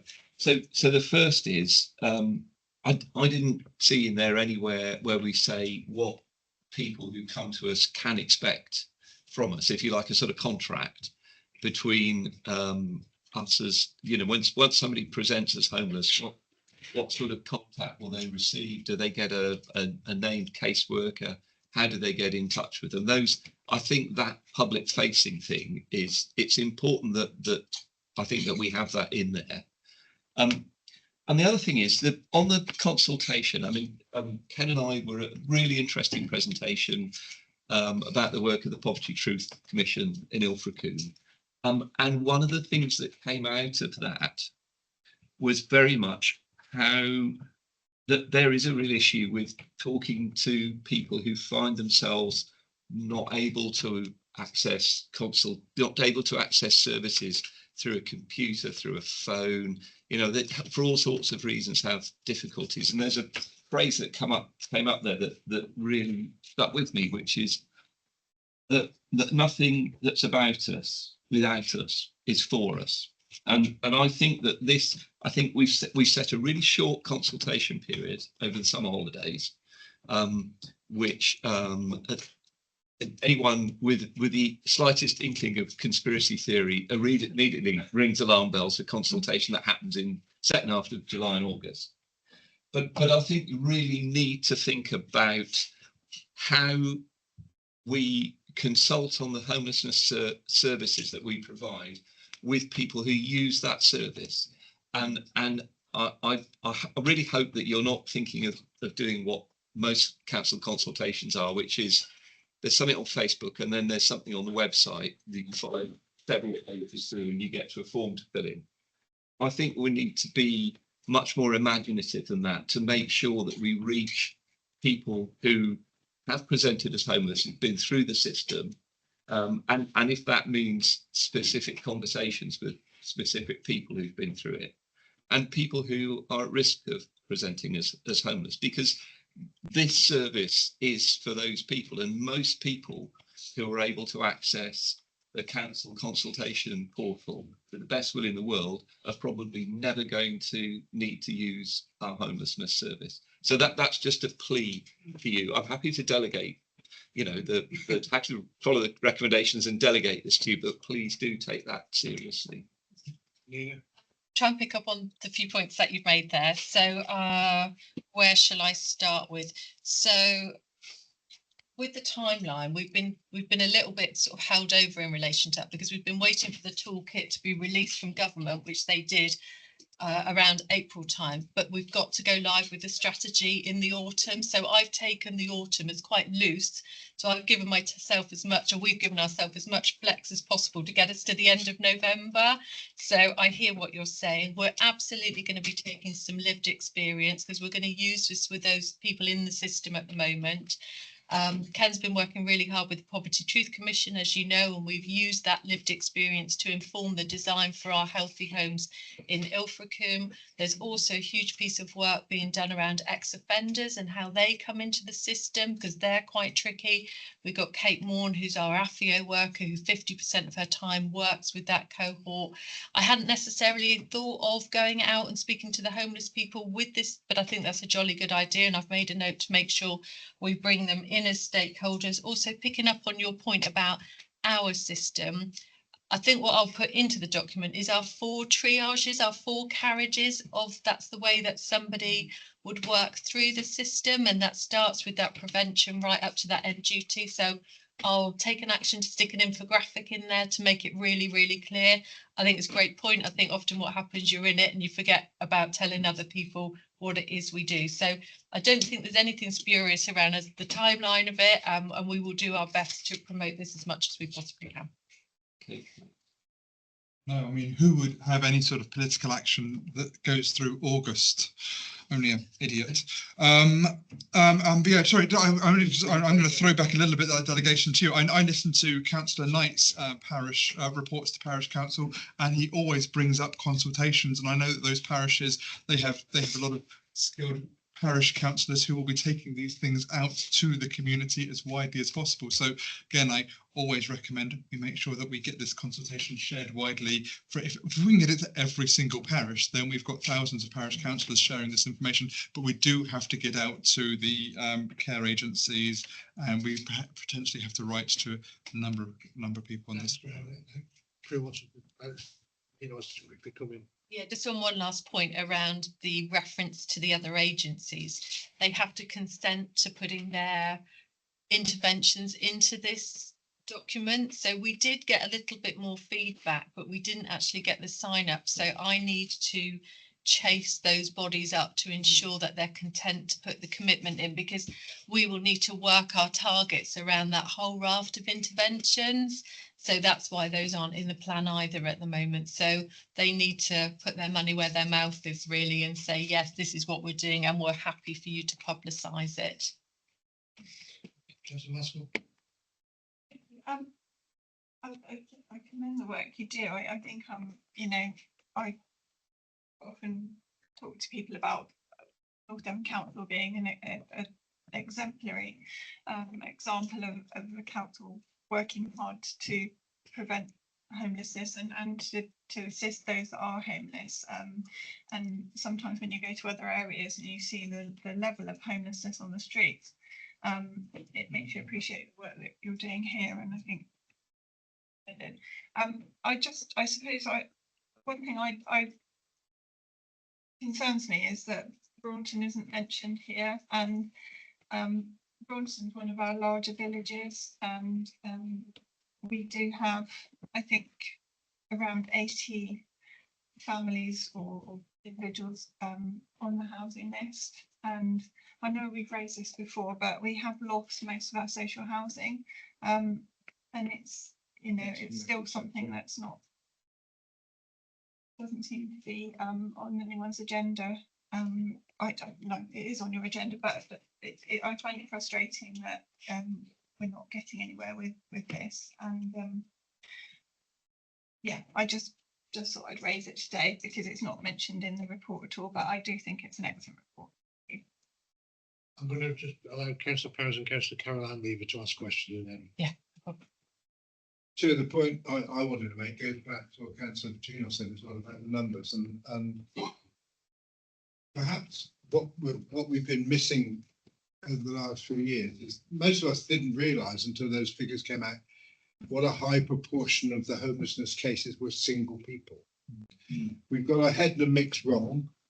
We've got a bad view about houses in multiple occupation when they're built properly and designed properly and managed properly. It's been a big debate in Exeter about that sort of provision in the city centre. I think we need to do a bit more work on the other side, on the supply side. And I hope in this process that the local plan team, particularly Mark Alcott, who knows all these figures so well, that we recognise this and start looking at, especially on smaller brownfield sites in towns and village centres, that we encourage development. Because from a financial point of view, with the housing market as it is, they actually work for developers too.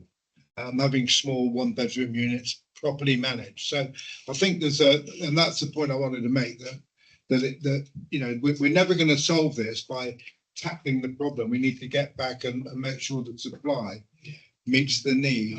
And the private sector can do it as well as registered providers. There are good landlords out there, and I know in the past we've had trouble with some of them, particularly in Co.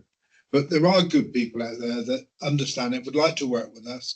But I think the first thing we can do in this process is make sure local plan team are involved so that they can look at how we do the supply of the housing that we actually need.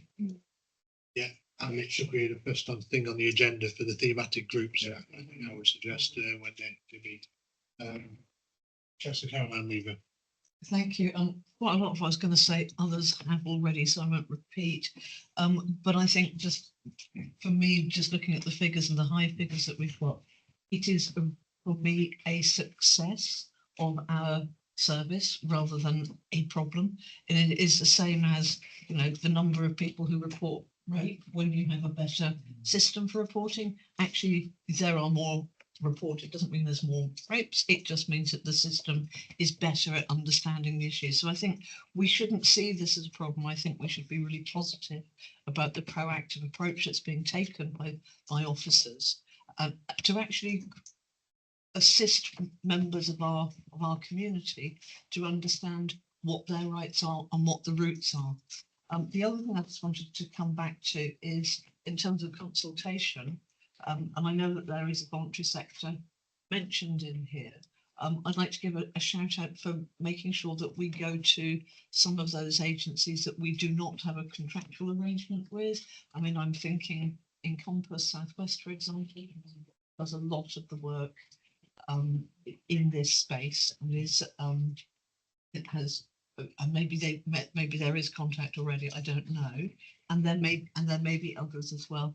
The other thing I just want to give a shout out for is that care leavers have a particular issue in terms of increased likelihood of homelessness. So I'd be really grateful if there was maybe some way of exploring how best to understand what the issues are there, and so therefore that can be fed into the strategy as well. Right, I can cover off a few of those points. So in terms of our young persons worker, she also works a day in Torview as well as at Petrock, and Devon County pay 50% of her salary. So those connections across those is quite good, and I think actually our model is being looked to be replicated elsewhere. They were talking about taking it away, and they've decided to keep it there. In terms of the consultation, we've gone to anybody and everybody so far, and referencing Encompass, they've recently taken over our 18+ contract, and they're now part of our hub model. So we're widening that reach across those, and those connections between the third sector as well. I think everybody acknowledges that without everybody around the table, it doesn't work. So there's greater relationships being formed there. In terms of Malcolm's point, in terms of the local plan, Mark and Liz have been fantastic already, because what we have got coming forward as well is the supported and specialist strategy, needs strategy, which has identified huge numbers across North Devon that are going to require additional homes for the singles, for young people, for people with autism, for the older people. So we're very much tapped into that process. I think, oh, and then the Braunton point, Councillor Muscat, obviously our CLT has been a frustrating part of that work. We don't have any temporary accommodation in Braunton at the moment. We have focused on the main towns of Ilfracombe, Barnstaple and South Molton. I'm not sure we've considered it, if I'm being honest, for the temporary accommodation stock that we've been purchasing. But we can certainly think about those options. And I think, picking up on Councillor Prowse's point, those singles and that revision around those models in the head no will be really, really helpful, because for us those single approaches are increasing, and we're currently looking at potentially purchasing 6 one-bedroom unit flats to try and alleviate that. Not a huge scale as always, but we're making little roads into each of those areas where we're seeing those problems arise. I'm going to move on, because this is going to come back to us, isn't it? Yes. Could you just repeat the recommendations, Nina, or Graham, do you want to say that? Right, I was only going to add in 2 extra things, but if that's okay, just what Nina said. So just to find it. Obviously, I think Councillor Muscat is also referring to the Mariners. That will come up tomorrow at North Devon Homes. We raise it every single time. Of course, the demolition is on hold because it's the summer and it's they've gone through nesting season, but it is coming down. Plans for redesign will come through. And yes, you're right. We have gone. I think we have got 86 on the last number of homes,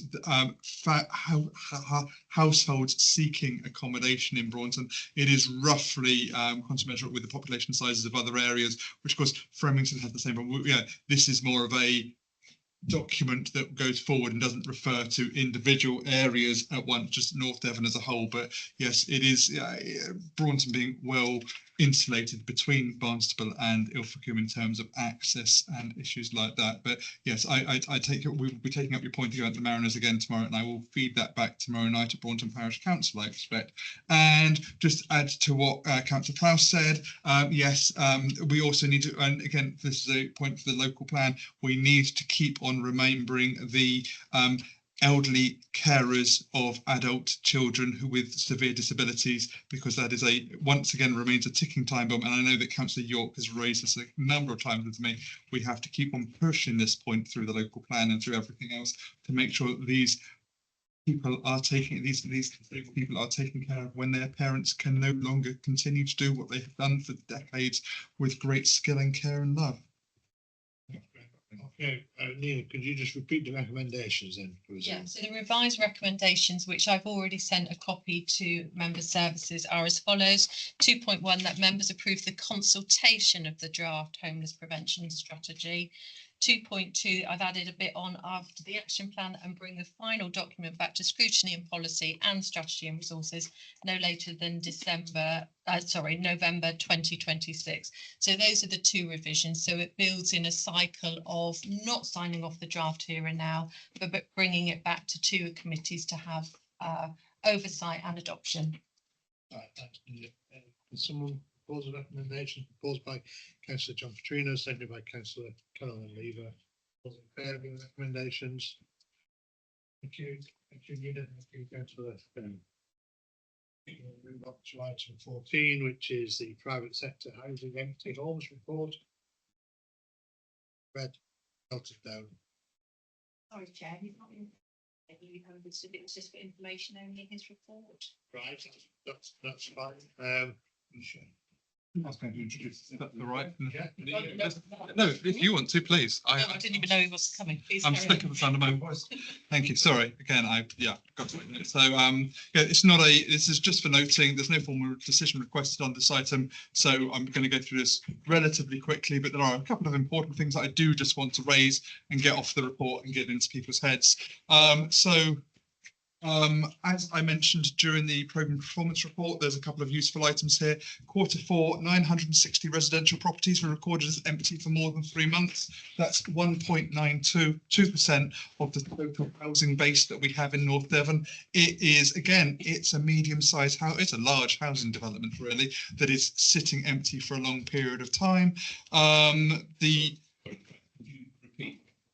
Number again. Sorry, looking at item 7, the programme performance report, 960 residential properties have been recorded as empty for more than 3 months. Of course, some of them will be going through various stages, but it is, in context, it is a medium to large housing estate within North Devon that is empty at any one time. And this is an increase of about 2%.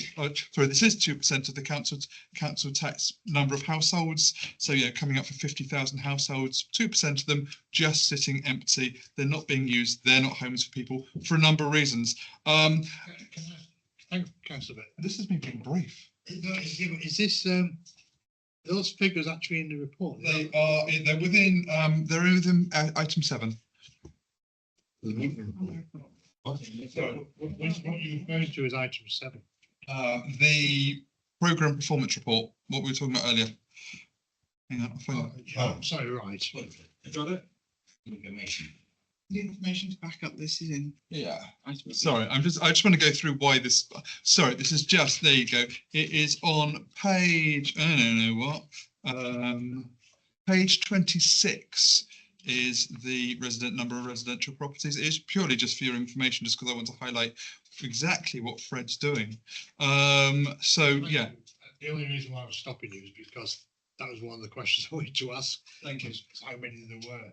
Okay, this is I believe actually if you go back there you will find the numbers that have been open for longer periods of time, because it does fall down. 3 months there can be a number of reasons for it, but we are looking into those. But we do have homes that are going from a couple of homes that have been empty for a decade plus. So these are all houses that can be used. Just to move back, I just want to make that very quick point that we're constantly being asked to fill a 5-year housing land supply. Empty homes, bring them back into use doesn't count, and it really should count, especially with these long-term empty houses. But so just to give you some of the headlines from this report. In the last year, the council has stepped in to carry out essential works at 4 neglected empty homes where the owners have failed to act on items where they've been asked to take care of something. 1 empty home has already been sold through an enforcement action, and the same process has been started on 2 more homes. 5 homes have been sold, including 2 brought by local first-time buyers. Of course, again, where we are dealing with empty homes, there is a preference that we are dealing with them for local residents and for families to move out of. Again, as we see the number of households waiting for homes.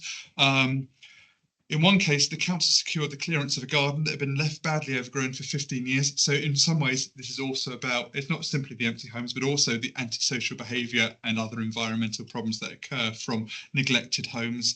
And we do always like, it's really difficult because there is an Empty Homes Week, which is in April, but it's really hard to promote Empty Homes Week. But I think, again, Fred does an incredible job to bring that up, which is one that, and the comms team again do an incredible job, because North Devon Council has been commended nationally for the fact that we are highlighting empty homes in our area where many other councils don't. So again, I want to congratulate Fred, and I hope you take the time in full council next week to congratulate Fred. He's had national recognition for what he's doing with empty homes and the improvement that are being made to local neighbourhoods. I will leave it. The report is for noting. I hope everyone has had a chance to read the report. The Empty Homes Project does not get the love it deserves, and it really should be recognised. Councillor Caroline Lever. Thank you to Fred. I would thank him if he was here himself, and congratulate him on the award. So thank you, Councillor Bell, for coming to present this. Actually, my question is about the procedural thing. You've said that the recommendation is to note, but indeed not. The paper says at item 2.1 recommendations, none, for information only. So I'm guessing we are not noting this. Or so procedurally, I don't think I've ever seen this. If I could finish my point, please, Councillor Bell. So I've never seen this. I don't remember ever having seen that there are no recommendations. So I'm a bit lost as a committee member as to what we're supposed to do with this if we have no recommendations. I think we're probably talking about the same thing. I mean, effectively, a recommendation that comes to you for noting. It doesn't require any action taken by the committee or any decisions taken by the committee, and this is the same. So can I request that if the recommendation is for us to note it, that the recommendation says that there actually is a recommendation to note it, rather than as is here, none. Your request is noted. Thank you very much indeed. Much appreciated. Perhaps the SNR committee would like to think of adding a recommendation to thank Frank for not being Fred for his work. Through the chair, if it's okay, could I indeed request that we consider 2 recommendations, or make an amendment so that we have 2 recommendations. One is that we note the report and the work that is going on, and which may be 2.1, revised 2.1, and a 2.2 that we extend our thanks and congratulations to Fred for the work and the recognition that he's done or had or got or whatever the correct. Yeah, that's been proposed. Thank you, Councillor Caroline Lever, seconded by Councillor Walker. All those in favour of that recommendation? It was a recommendation, thank you. Thank you, Councillor Bell, for taking all of that. Item 15. We vote on those recommendations. I thought we accepted that they were. I thought we just voted to. I thought we just voted to accept them rather than. Yeah. It was moved, wasn't it? Seconded, and you voted on the recommendation. Item 15 is it's just a post for better care. So the report presented today is seeking approval of revised financial assistance policy for the Better Care Fund. So the current policy was adopted by this committee on the 6th of March 2023. Also, which details the grants available, which are both mandatory and discretionary. So the new policy outlines the objectives at 4.5 of the report, and the policy will cover a 3-year financial period and sets out 7 grants that are available. So we have the mandatory disabled facilities grant, the stairlift grant, accessible homes grant for a top-up, a contribution, and a feasibility and moving. And we also have a healthy homes grant. The main changes from our current policy to the new policy is that stair lifts will only be for internal straight and curved stair lifts. Anything exception to that, so external and through floor lifts will form part of the mandatory disabled facilities grants. And bathroom grants will revert again back to the mandatory disabled facilities grants. There's been the removal of the warm-up grant because of the ending of the energy company obligation. So obviously that has ended, so there's no obviously requirement for us to provide a top-up grant. We are waiting for the Warm Homes Plan information, but obviously there won't be a need to replicate the warm-up grant. So yes, obviously a recommendation, obviously at 2.1 is to approve the revised policy, and obviously happy to answer any questions. Councillor Walker? Yeah, sorry, it's a bit of a thing that I rather tend to deal with quite a lot.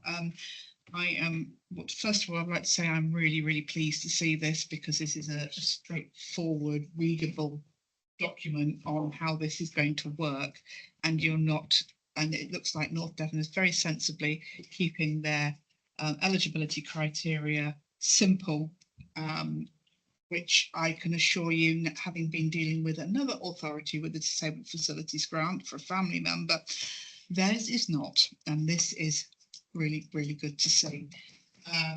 Very pleased to see that the amount has been popped up, because £30,000 doesn't cover an awful lot in this day and age. But a couple of questions would be, so through floor lifts will now be included as part of the DFG. So it is now recognised that a through floor lift on a property is an acceptable adaptation, because for a long time that hasn't happened. So that's good.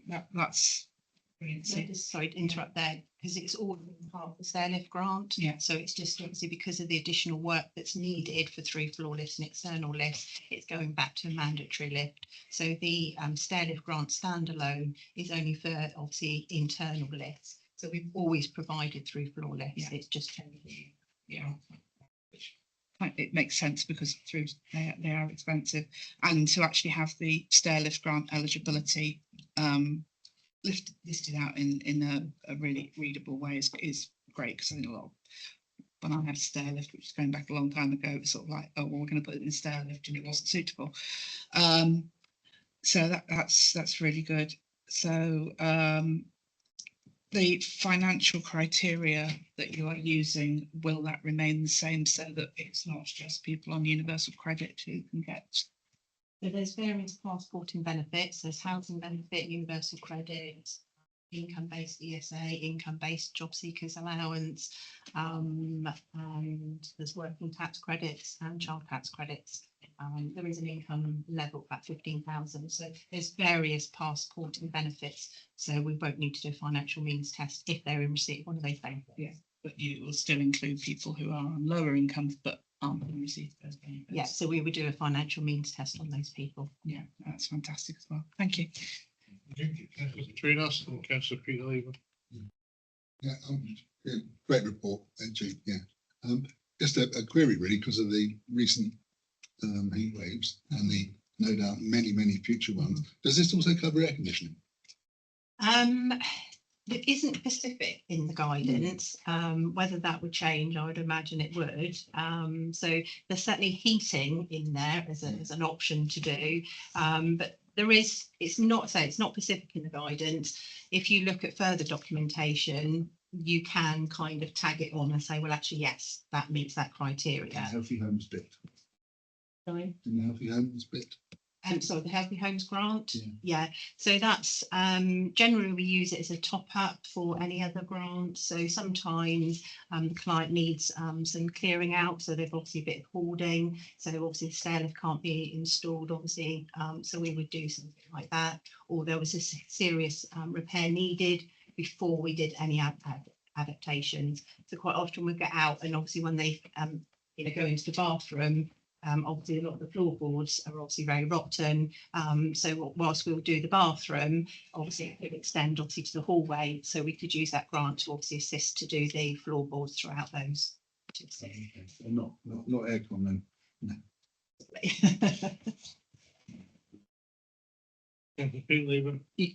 Yeah, thanks for doing this. And I agree with Councillor Walker. It does set things out really plainly. Yeah, in a previous life, obviously I've advised on disabled facilities grants, and in some places are almost impenetrable.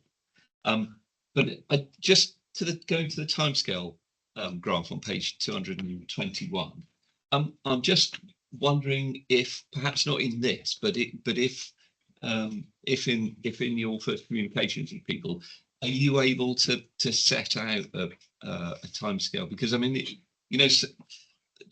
they're fairly often, people come to the council asking for a grant to enable them to stay at home because something, fairly sudden and catastrophic has happened to their health, and it can take a year or more before a builder actually arrives on site to do that. And if you suddenly find yourself unable to go upstairs to go to the loo, then that really, that goes beyond being inconvenient, and potentially means that people can't stay in their own home because of that. But I wondered if it's worth, just rather than saying the average amount of time things take, say, look, if you've got something urgent and fairly simple, then these are the processes, and this is the sort of timescale that we set ourselves.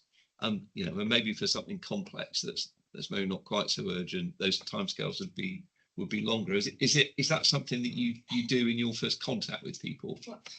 So the referral, so a client has to go through to Care Direct first. Yeah. So they have to have an assessment by an occupational therapist. So the occupational therapist will do their assessment. It could be that they can do some minor adaptations or equipment to obviously alleviate that emergency. They will then complete what we call a housing statement of needs, which details obviously the personal circumstances. That document includes a design brief. So that's the document that obviously comes to us to say this is what the requirement is. So whether it's a level access shower, a through floor lift, or obviously an extension, whatever the range of the works are. The difficulty is trying to provide a timeline is because obviously each applicant's different. So we have to go obviously to get consent from the owner or the landlord. So that's why we've tried to sort of give an average, because those timelines vary quite considerably. Again, obviously there's a client involved in it. Quite often we have to chase clients for information. So it's not straightforward. So that's, I think we try to kind of caveat it that it's an average, and these are the sort of things that we would be asking people for. Yeah. Is it possible to set out, once something's in our gift, to turn round? Yeah. Is it possible to set out, we'll do it within so many working days or something? At the average time for stair lifts, because obviously then, because it's certainly for internal to straight or curved a bit more complicated, but for straights, in theory we can get them in, within 2 or 3 days. Obviously if they've got the, it's in stock. And we have worked out an average. So for an average stair lift, about 20 days get in. I can certainly have a look, but I think that the complex thing is because each grant type is obviously very different. Yeah. And the complexities involved in it is easy with a straight stair lift because it's just equipment going in. With a bathroom adaptation, again, you would think on paper that 2 would be the same, but in reality they're not. So and I think sometimes there's a danger in putting an average, because if it goes above that, then that's when we get criticism. So we need to be very careful about being realistic with those timelines as well. But certainly we can have a look at it. We are looking at change in updating our web pages, and there will be a leaflet, a Devon-wide leaflet that's being updated. So it may be that we can include some basic information in that on timescales. All right, thank you. Councillor Wilkinson. I was going to add on to Councillor Lever's points there. On a personal note, my brother was in recipient of of this facility and your department. And I cannot fault the service that North Devon Council gave him and the sensitivity and planning that went with it. And again, on a personal note, I thank you very much indeed for that. Can we move the recommendations, please, on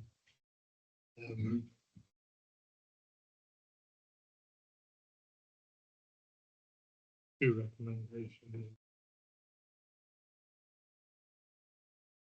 2.1, 2.2. Councillor Crabbe will move. Somebody second. Councillor Katrina second. All those in favour? Thank you. Thank you, Wendy. Item 16, I'm certain who's presented it because I know Sarah Jane is away. You are.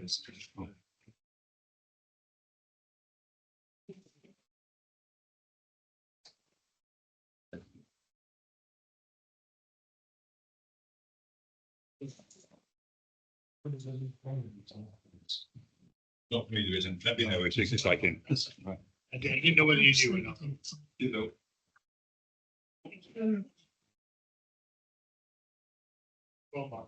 Thanks, Mr. Chairman. Yes, colleague Sarah Jane and I both worked on this one, so that's why she's asked me if I present this today. The report concerns the adoption of the North Devon Coast National Landscape Management Plan. National Landscape, just for anyone that still wonders what that is, it's the newish name for the area of outstanding natural beauty.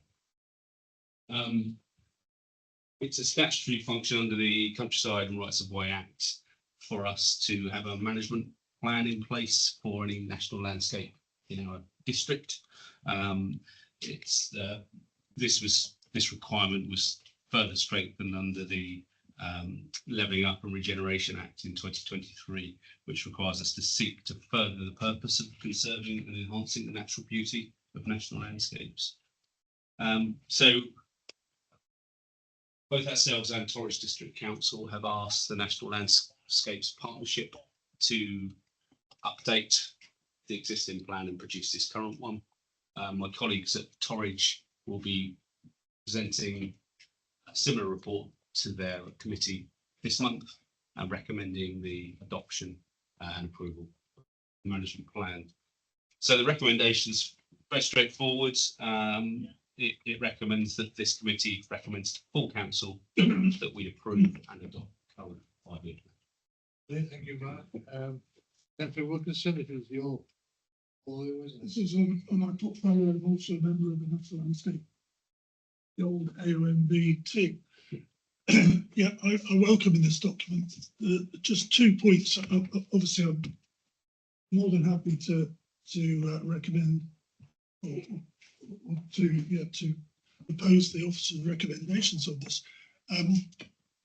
2 points on this. One is the importance of this document, particularly in planning terms and with the emergence of the new North Devon plan, Northern Devon plan. And it does carry a great deal of weight, albeit as a consultee, but on a personal note, I think it ought to carry more than just be a consultee on that. But that is my personal opinion. The other opinion is if we look at the, and again, it's my opinion, the area of, I agree it's called the coastal landscape, but it could be deeper. It's a very thin, narrow strip. And there are plenty of little rural settlements that are dependent on the coast that could be included. But that's just an observation rather than anything else. But I'm happy to move the recommendation. Thank you, Councillor Wilkinson. Anybody second, Councillor Wilkinson? Sure, I will say the only thing I would say is that I support the thrust of this completely, but there are, and it's probably not this plan that's the biggest problem for some of the people that are trying to diversify in the rural economy in this area. It's probably national planning. Right. I just think that the difference, if you take the main road that goes to Mullica Cross, everything on one side is within it, everything on the other is outside of it. Outside of it, they've got Park Queue, they've got, you know, I mean, I just think I'm not really making any point in terms of amendment. I'm just saying that whenever you draw a line, the same applies to the national park. Whenever you draw a line, you end up with those sorts of dilemmas. And well, I just think that as long as we recognise in the new local plan that some of those smaller family farms that are within the AONB do need particular support, but because in some ways all the national legislation and this plan stand against a lot of what they want to do. And I just think we need to recognise that from a practical point of view, trying to keep people living on the land within the OMB. Otherwise, all of it will be owned by the National Trust, which won't be the most popular thing with some of the local people. All I would say, members, is that if you look at the vision on the first page of the plan, it does talk about balancing the sort of the vision in the policies, though, is it? Yeah. Anyway, I think it's just a point we must remember when we made the local plan. Yeah, absolutely. Some fantastic pictures as well, man. Yeah. I don't even pay you to go and do this. No, usually there would have been a thumb across most of them. Councillor Williams, were you going to say something? Yeah, I'm second. All in favour? How big is it? Proceed. Malcolm. Picture. You're gonna get Pete. Oh, yeah. Thank you. Item 17, this is one that you're going out for, isn't it? Yeah, I'll get councillor Lever back. Yeah, can I just remind you, we've got an informal meeting after this. Who we are the way. The sandwiches here, anything. I got a hay to get it. There's 2 sandwiches each and 3 crisps. It won't be long. God bless, we got more. Yeah. I'm just waiting for Councillor Levers to come back.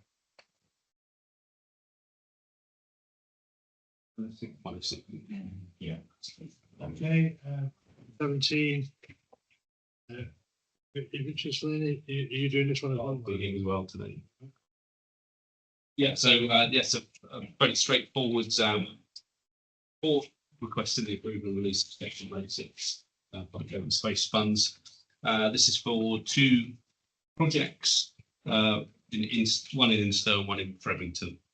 So the first recommendation is that the S&R committee approves or allocates £4,105.20 to Instow Parish Council for public rail improvements in Instow, and £27,770.70 to Frevington Parish Council for enhancements on Frevington Village Green, some fencing and improvements to the stage. So, subject to approval of 2.1, the recommendation is that the S&R committee recommends council vary the capital programme by £31,875 and the funds be released. The funds will be subject to a funding agreement upon such terms and conditions agreed by the senior solicitor and monitoring officer for external projects. Councillor Caroline Lever. Thank you very much for these reports. I mean, as always, it's good to get that money out into the community. No point sitting in a bank account somewhere. So I'd like to move the recommendations. Okay, seconded by Councillor Wilkinson. All in favour? Very much. Item 18 is the work programme. We've got to get councillor Walker back in. Oh, yeah, sorry, thank you.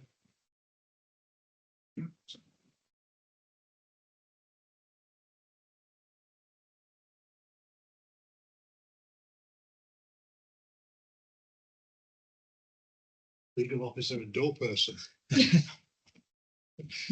Woman of many talents.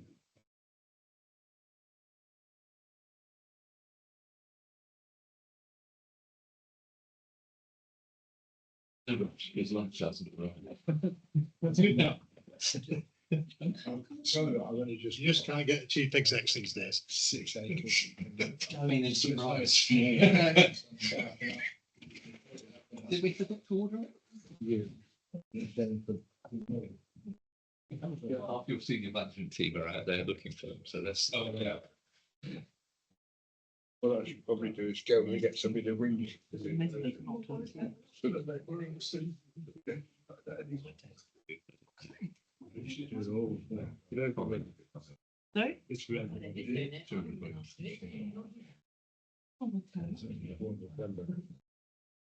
if it's doing it. That's the thing. That's another thing you get hold of. Anybody go, is Mark Cantel going to tell Helen? Don't know if anybody's actually gone. to Yeah, tell her. Adam's gone out to.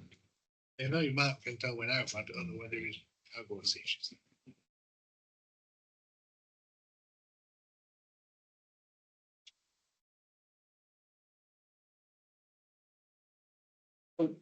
The handles come off flat, look. We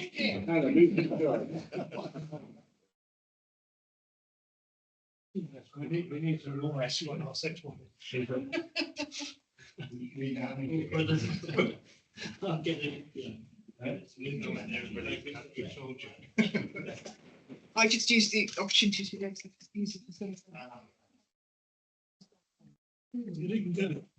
No, that's all right. I'll tap it. It's cracked anyway. We did it all West Ham. Oxford yesterday. Has Malcolm gone to the toilet? Yeah.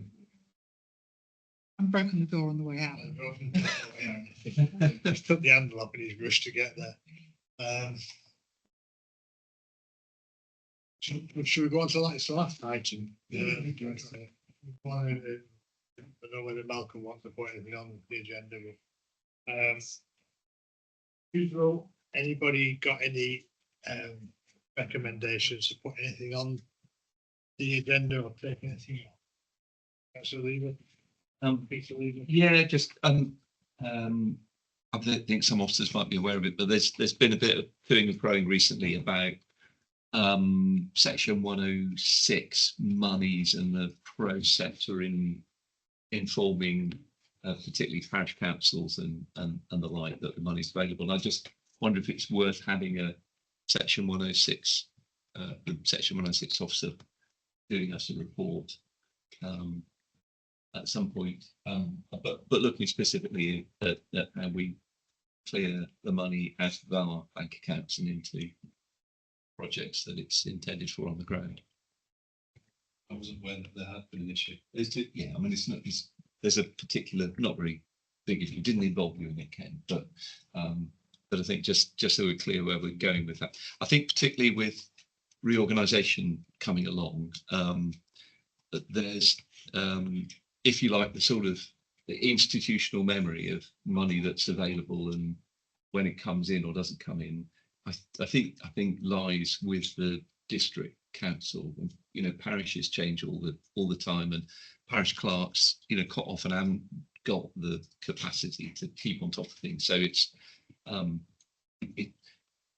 partly about how we do things now, but then also about actually just making sure that record passes through into a future authority. I mean, there's one I used to be involved in on a parish council I'm no longer a member of, and none of the people who were parish councillors when I was there, and the trigger point has still not been met on that. So Lord knows whether that money will ever come in and be used or not. It will ever be asked for. Yeah, I mean, just on that front, which it is part of the data collection exercise that's ongoing at the moment. So the record of monies held by us and records showing what might be in the pipeline each year will be passed over to the authority. Yeah.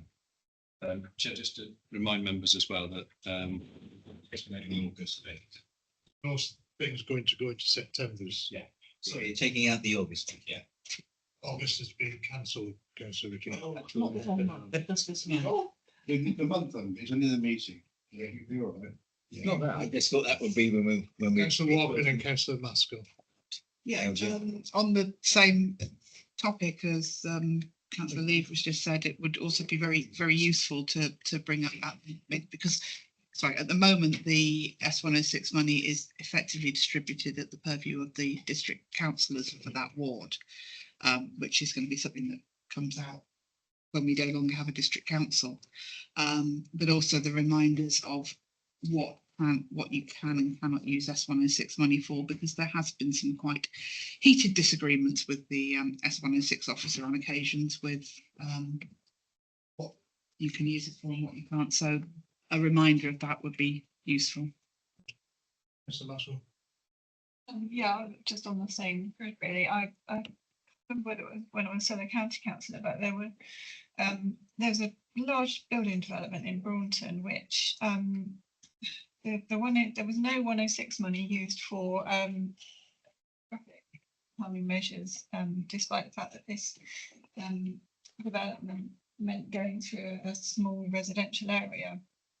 And when I raised it, it was like, well, there was no scheme drawn up ready, therefore the money, section 106 money, couldn't be used for that because nobody had drawn a scheme up. And that, I found that incredibly sort of backwards way of looking at something. And you know, that would be something, it'd be really good to have a sort of, like you say, with the parishes, get some ideas of areas which you can see might need, say, a road scheme or something, and have it all ready so that we don't miss out on I suggest that September. At the moment we've got soft plastics and we've got Seven Brethren, then of course the performance reports. Can we ask Richard Slaney to produce a report looking at why how much money is in the pot still, and the historical aspects, and how much can be spent. Helen, did you say something about the criteria? Yeah. And through what was your point? just having some schemes ready for, you know, identifying potential areas where there might be development and having some schemes ready to benefit the people impacted by those developments. Sure. I mean, Richard Slaney can come along and provide that advice in a report in relation to 106 monies that we as a district council spend. In relation to the issue that Councillor Maskell was talking about, traffic schemes are of course drawn up by the county council and are spent, and monies received are spent by the county council. So it might be that needs a bit of input from planning so that we can show how that comes through the planning process. I think actually there was a document produced, because I don't remember when I was drawn all the stuff, I think it was produced, or somebody produced a big sort of, it's all that S106. Yeah. And I don't know whether that's still available. Yeah, we've got to members. Yeah, we've got policies something there in place. Yeah, but if members need one explanation or discussion about it, then that's fine. And would September be okay to do that in Ken? Yeah, I think so.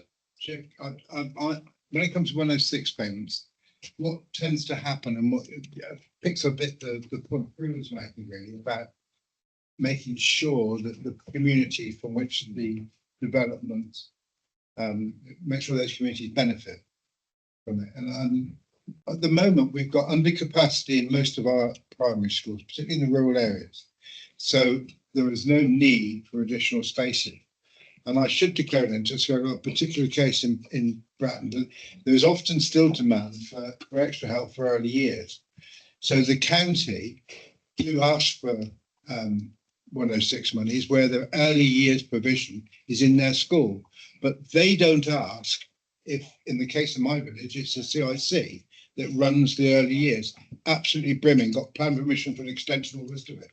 And I've been battling, and Jenny's been trying to help me. Jenny Pardon, that's going back, isn't it?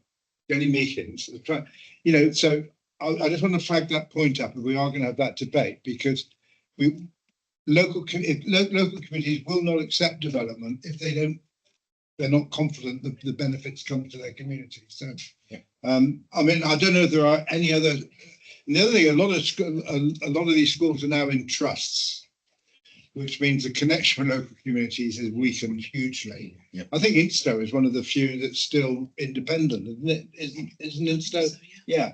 And they tend to struggle to get extra money, even through the county. So I think what we need to do is to recognise that we have that strong, I'm rambling a bit, but so I'm using our example is at the moment, the 106 would struggle to get any 106 benefit to help the preschool build its small extension for the little baby ones that we want.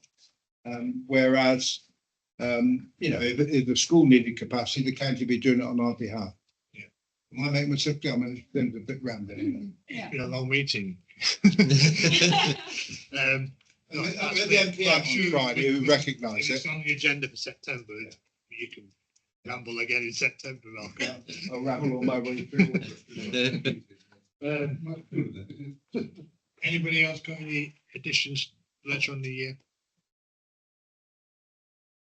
Councillor Caroline Lever. Thank you. I was surprised to see in the work programme that LGR doesn't. Yeah, but we just mentioned this already. No, really. I don't think it ever disappears. does I it? don't know, I think that's I right. think LGR, The it's, question, so. it's a bit of an oversight perhaps, but because we're basically doing it every. Yeah, It's it's, going to be a it- like it's been a standing item anyway, so, We'll just keep it as a standing item. Yeah, thank you. Okay, we'll end the meeting there and Thank you.